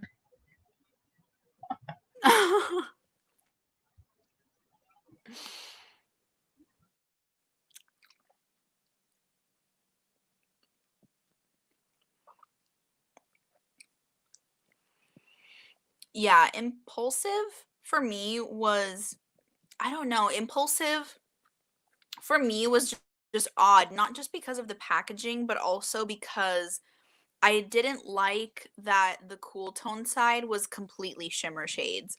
All of it kind of, I was talking with Legally Black Beauty about this recently. Oh, it was with the Spanglish collection from Alamar. We were talking about how the trend of having really cool toned shimmers with warm toned mattes just doesn't really work for a lot of people. And I know that when we're talking about makeup rules, that you can pair whatever the fuck you want with whatever the fuck you want. But for a lot of people like myself, even though my comfort zone is like monochromatic things, I'm also someone who likes just variety in general. So like if you're going to have warm toned mats, I think that having cool toned mats to mix things up would have been beneficial for them, especially considering how big the palette is. You have so many shadows Mhm. that they could have very well afforded to have more cool toned shadows on the cool toned side of the palette. And then also you have palettes that I mean, I don't know if that's considered a controversial opinion. I know that you use a lot of shimmers in your looks, Emily, but Yeah. I know for me, I take some issue with palettes that come out where the deepest shadow is a shimmer. So with the Spanglish palette, that was kind of like what me and Day were talking about with the Spanglish Mhm. collection, was that you had the deepest shade being a shimmer shade. I mean, when Tracy was swatching it during the beauty crawl yesterday, it looked beautiful, and I will still probably get it at some Oh, point, did you but watch that's the also, Spanglish? yeah. Mm. Yeah, when Tracy swatched Spanglish in her live stream yesterday, I was like, "Oh, that is so pretty." That's also me buying it knowing that I'm going to depot it and I'm going to repan it. So Yeah. my intentions for purchasing it are a little bit different than someone who plans on being not destructive. Yeah, for me with Spanglish in particular, it just doesn't have I wasn't impressed enough by the one Alamar palette that I have to feel compelled to buy it when it's colors that I definitely already have in my collection. Um, and I'm on this track of like I want interesting dimensional shimmers, and while the shimmers look pretty, they don't look dimensional so much. I think Impulsive is still on sale both on Sephora and I think on the Melt site. Um, but yeah, I don't mind. So here's the thing is I'm with you on like I would rather there be kind of I guess a balance, or it's like what I was talking about with this, with this little palette from Artist Couture. I'm tired of like, giving me a bunch of neutrals in mattes and then the shimmers, like I said, this blue. Like I think if there had been a blue shimmer instead of this beige, I mean a blue matte in some kind of shade that would work with the purples and the pinks, I think this would be a much more, for me, a much more usable like little mini palette. But because there's not, I really feel like I can only do like a purple look or a purple look or a blue purple look, or because even the pink, the shimmer, this purple is more pinky tone, but it's still purple. Um, Yeah.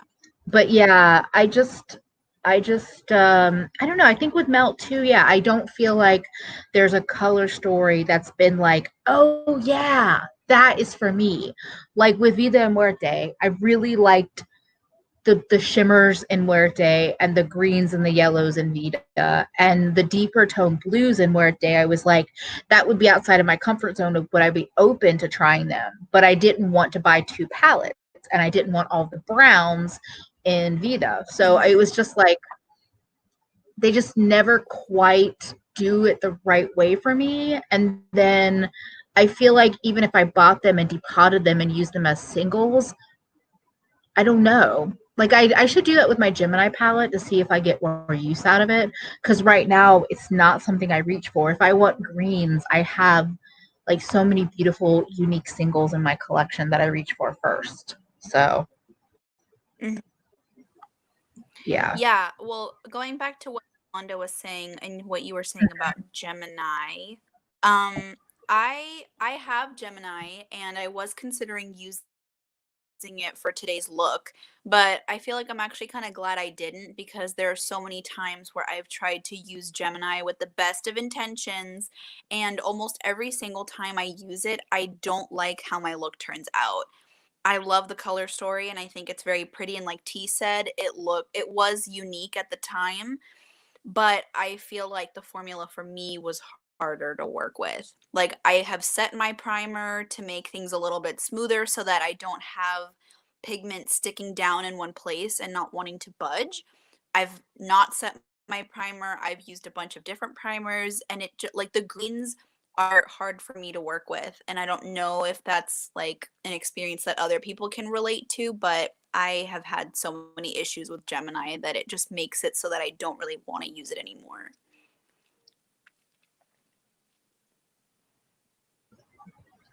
Yeah, I think that like the greens, maybe you're not completely unique for me, but even mochi, I think I found a dupe for it, but I don't think it behaves quite the same. I don't know. It's probably a palette I could easily declutter to somebody else and they would get much better use out of it. But I'm trying to figure out if that's just because I'm like kind of whatever about melt or if I actually don't like it. But I've told myself, I'm like, fall is coming. I do think those tones are things I'm going to be wanting to use more then, whereas I've been loving my brights and my pastels right now. So I guess I'm kind of giving myself the beginning of the fall to like play with it enough to finally make a decision. Yeah, this no melt review ever was like these are super easy to blend. I think that's the other thing. That's something that I'm realizing with more and more releases lately is that some people pack on their shadows and they like to do that. I've realized I really like shadows that I can go in with the fluffy brush, like, you know, something like this, or I can go in with a dense brush. Like I can go in with a fluffy brush and do some light tones and build up from there, or I can work in the opposite order. I don't really like shadows that it's just like pack on in one spot and lightly blend the edges. And I realize now that's what a lot of brands are releasing these days. That's the style of shadow that a lot of brands are making. And they're just not my favorite kind of shadow. And so I'm just like, maybe I should just play with what I have rather than keep trying to try these different formulas and see what I like. Yeah. And exactly for the price point, and I they feel the should same way blend like a too. dream. Oh yeah, for sure. Oh, go ahead. What's strange though is that I forget the Natasha Denona gold palette, and I was going back and forth with Emily for a long time, like asking her all these questions, and she was being very helpful to me. I really appreciated it. But I remember seeing reviews of the gold palette and people describing Natasha mats as like one of the easiest matte formulas to work with, super blendable, super creamy, super pigmented, works like a dream. And I don't feel that way about the mattes in the gold palette, and which is weird because they are neutrals and otherwise should be somewhat easier to work with because they're so basic in terms of color. But I think the Natasha Denona mattes are that easy to work with. Yeah. I mean, I think here's the weird thing is that Natasha Denona kind of falls into this like up and down zone for me too, which makes me side eye her brand as well because so many different releases. Well, one, I think makeup is definitely different for everyone. Everyone's eyes behave differently. Your skin, your primer, your brushes, all of that. So I think there can be palettes that one person says I love this and the other person says I hate it, and they're both being honest about it. But I also think that her like she changes up her formula and is always trying to make it better or whatever it is, and I think that creates different experiences. I've had a pretty good experience with the gold palette, the mattes, but I don't often pair it with other palettes, and I feel like maybe I should do that because something I noticed is like there are times when mattes just don't play together. Like I remember I actually was doing a look inspired by the Vida Muerte, and it was so interesting to play with a colored rain matte and a Lethal Cosmetics matte, and how they were like, we're not going to be friends. Like we are not friends. And I think it's just like the colored rain, I think was more of a pressed pigment, and it was a really dark shadow. It was like a dark blue that I had from one of their 6 pan palettes. And I felt like they didn't want to blend together. And that's something I also don't enjoy. I don't enjoy when like a shadow is so finicky that it like only wants to work with other shadows within its same line. Because I feel like that makes it a lot less fun to mix and play together. Yeah. And that too is that I've been using Yeah. natural hair brushes with it. So I think that makes a difference too. Yeah, Yeah, I and the only shimmers and use the synthetic. yeah. Mm. That's interesting. I mean, I played around with the sunrise and the sunset palettes and I didn't find them to be that impressive, but I also again, those are not my color stories, but like the smaller of the two, that should have been my color story because it was a little bit more bright, but the shimmers in there were just not that impressive. The matte seemed nicer, but I didn't love them. But yeah, I don't know. Natasha Denona, like I said, is another one that I think it's very hit or miss. And I do think that both Melt and Natasha Denona, I feel like I am surprised they don't get more criticism for being so up and down. Uh, because that was something I saw in the chat where I think that somebody was saying, I'm surprised they don't get more shit about it. Oh, yay, Olivia. They are so good. They are truly, truly a favorite. I need to wash my brushes though. I'm saying it out loud because I really need to do it. um, Need a man. wait, what? I said you need to manifest it. I just need to get it done. I'm like, oh, I'm back in that point where I need to wash them. Okay. Um, I am starting to get a little tired and hungry, and we've been on for 3 hours, which is awesome. But I think I'm kind of ready to wrap it up if that's good with you. Yeah. And we're going to end on this. I feel like if your brand is going to charge $130 for palettes, there's no room for inconsistent formulas. I would agree with that. Thank you everybody for hanging out with us. Thank you for being patient with technical difficulties, but I really enjoyed this and I love Alex's look and I love talking with y'all. And if you like this idea of like, pulling out neglected makeup, doing more live get ready with me's, obviously let me know. And definitely go follow Alex on Instagram if you're not already and check out what she's doing over there. Did you want to say anything else, Alex? No, thanks for everyone for hanging out with us and, putting up with my Casper the Friendly Ghost overexposure issues. I really appreciate it. And yeah, it's been so much fun. I'm in the midst of doing a green series on my Instagram, with my palette polish series. The current series is revolving around the shade Evergreen from Cirque, which I currently have on my nails. And yeah, it's been so much fun. So I look forward to cranking out more little custom palettes, and I appreciate the love that people have been giving me on my Instagram, and it's been really fun. And I'm going to agree with everyone in the chat. You should think Yes, I about would joining love to do the beauty crawl. crawl. Oh, I would Isabella love Simone thinks to. your I hair is just beautiful. it's so on and oh, thank you. Oh, you were breaking up That's really so bad sweet. too when I'm you were on my talking about the natural beauty hair. crawl. Oh, sorry. Can you hear me okay now?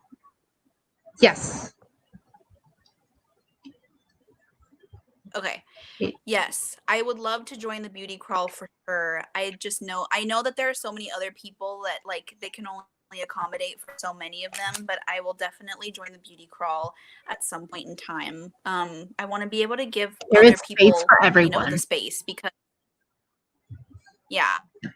But yeah, thank you, Isabel. I'm on my natural hair journey right now. I'm trying to rehabilitate my hair. I was heat styling it a lot and I'm trying to baby it back to health. So thank you for the compliment. I really appreciate it. Thank you again to everybody. I'm sure we will do another one of these soon. I'm gonna pressure Alex off camera to join the beauty crawl, and I'll be back Tuesday. Definitely, I think Tuesday and Thursday with Audra. It's gonna be on my channel this week, our lives. So hopefully, I'll see y'all then, and have a wonderful Sunday evening. And I hope your week is at least not a total trash fire. Maybe it can be better than last week. Let's hope. Bye, everybody.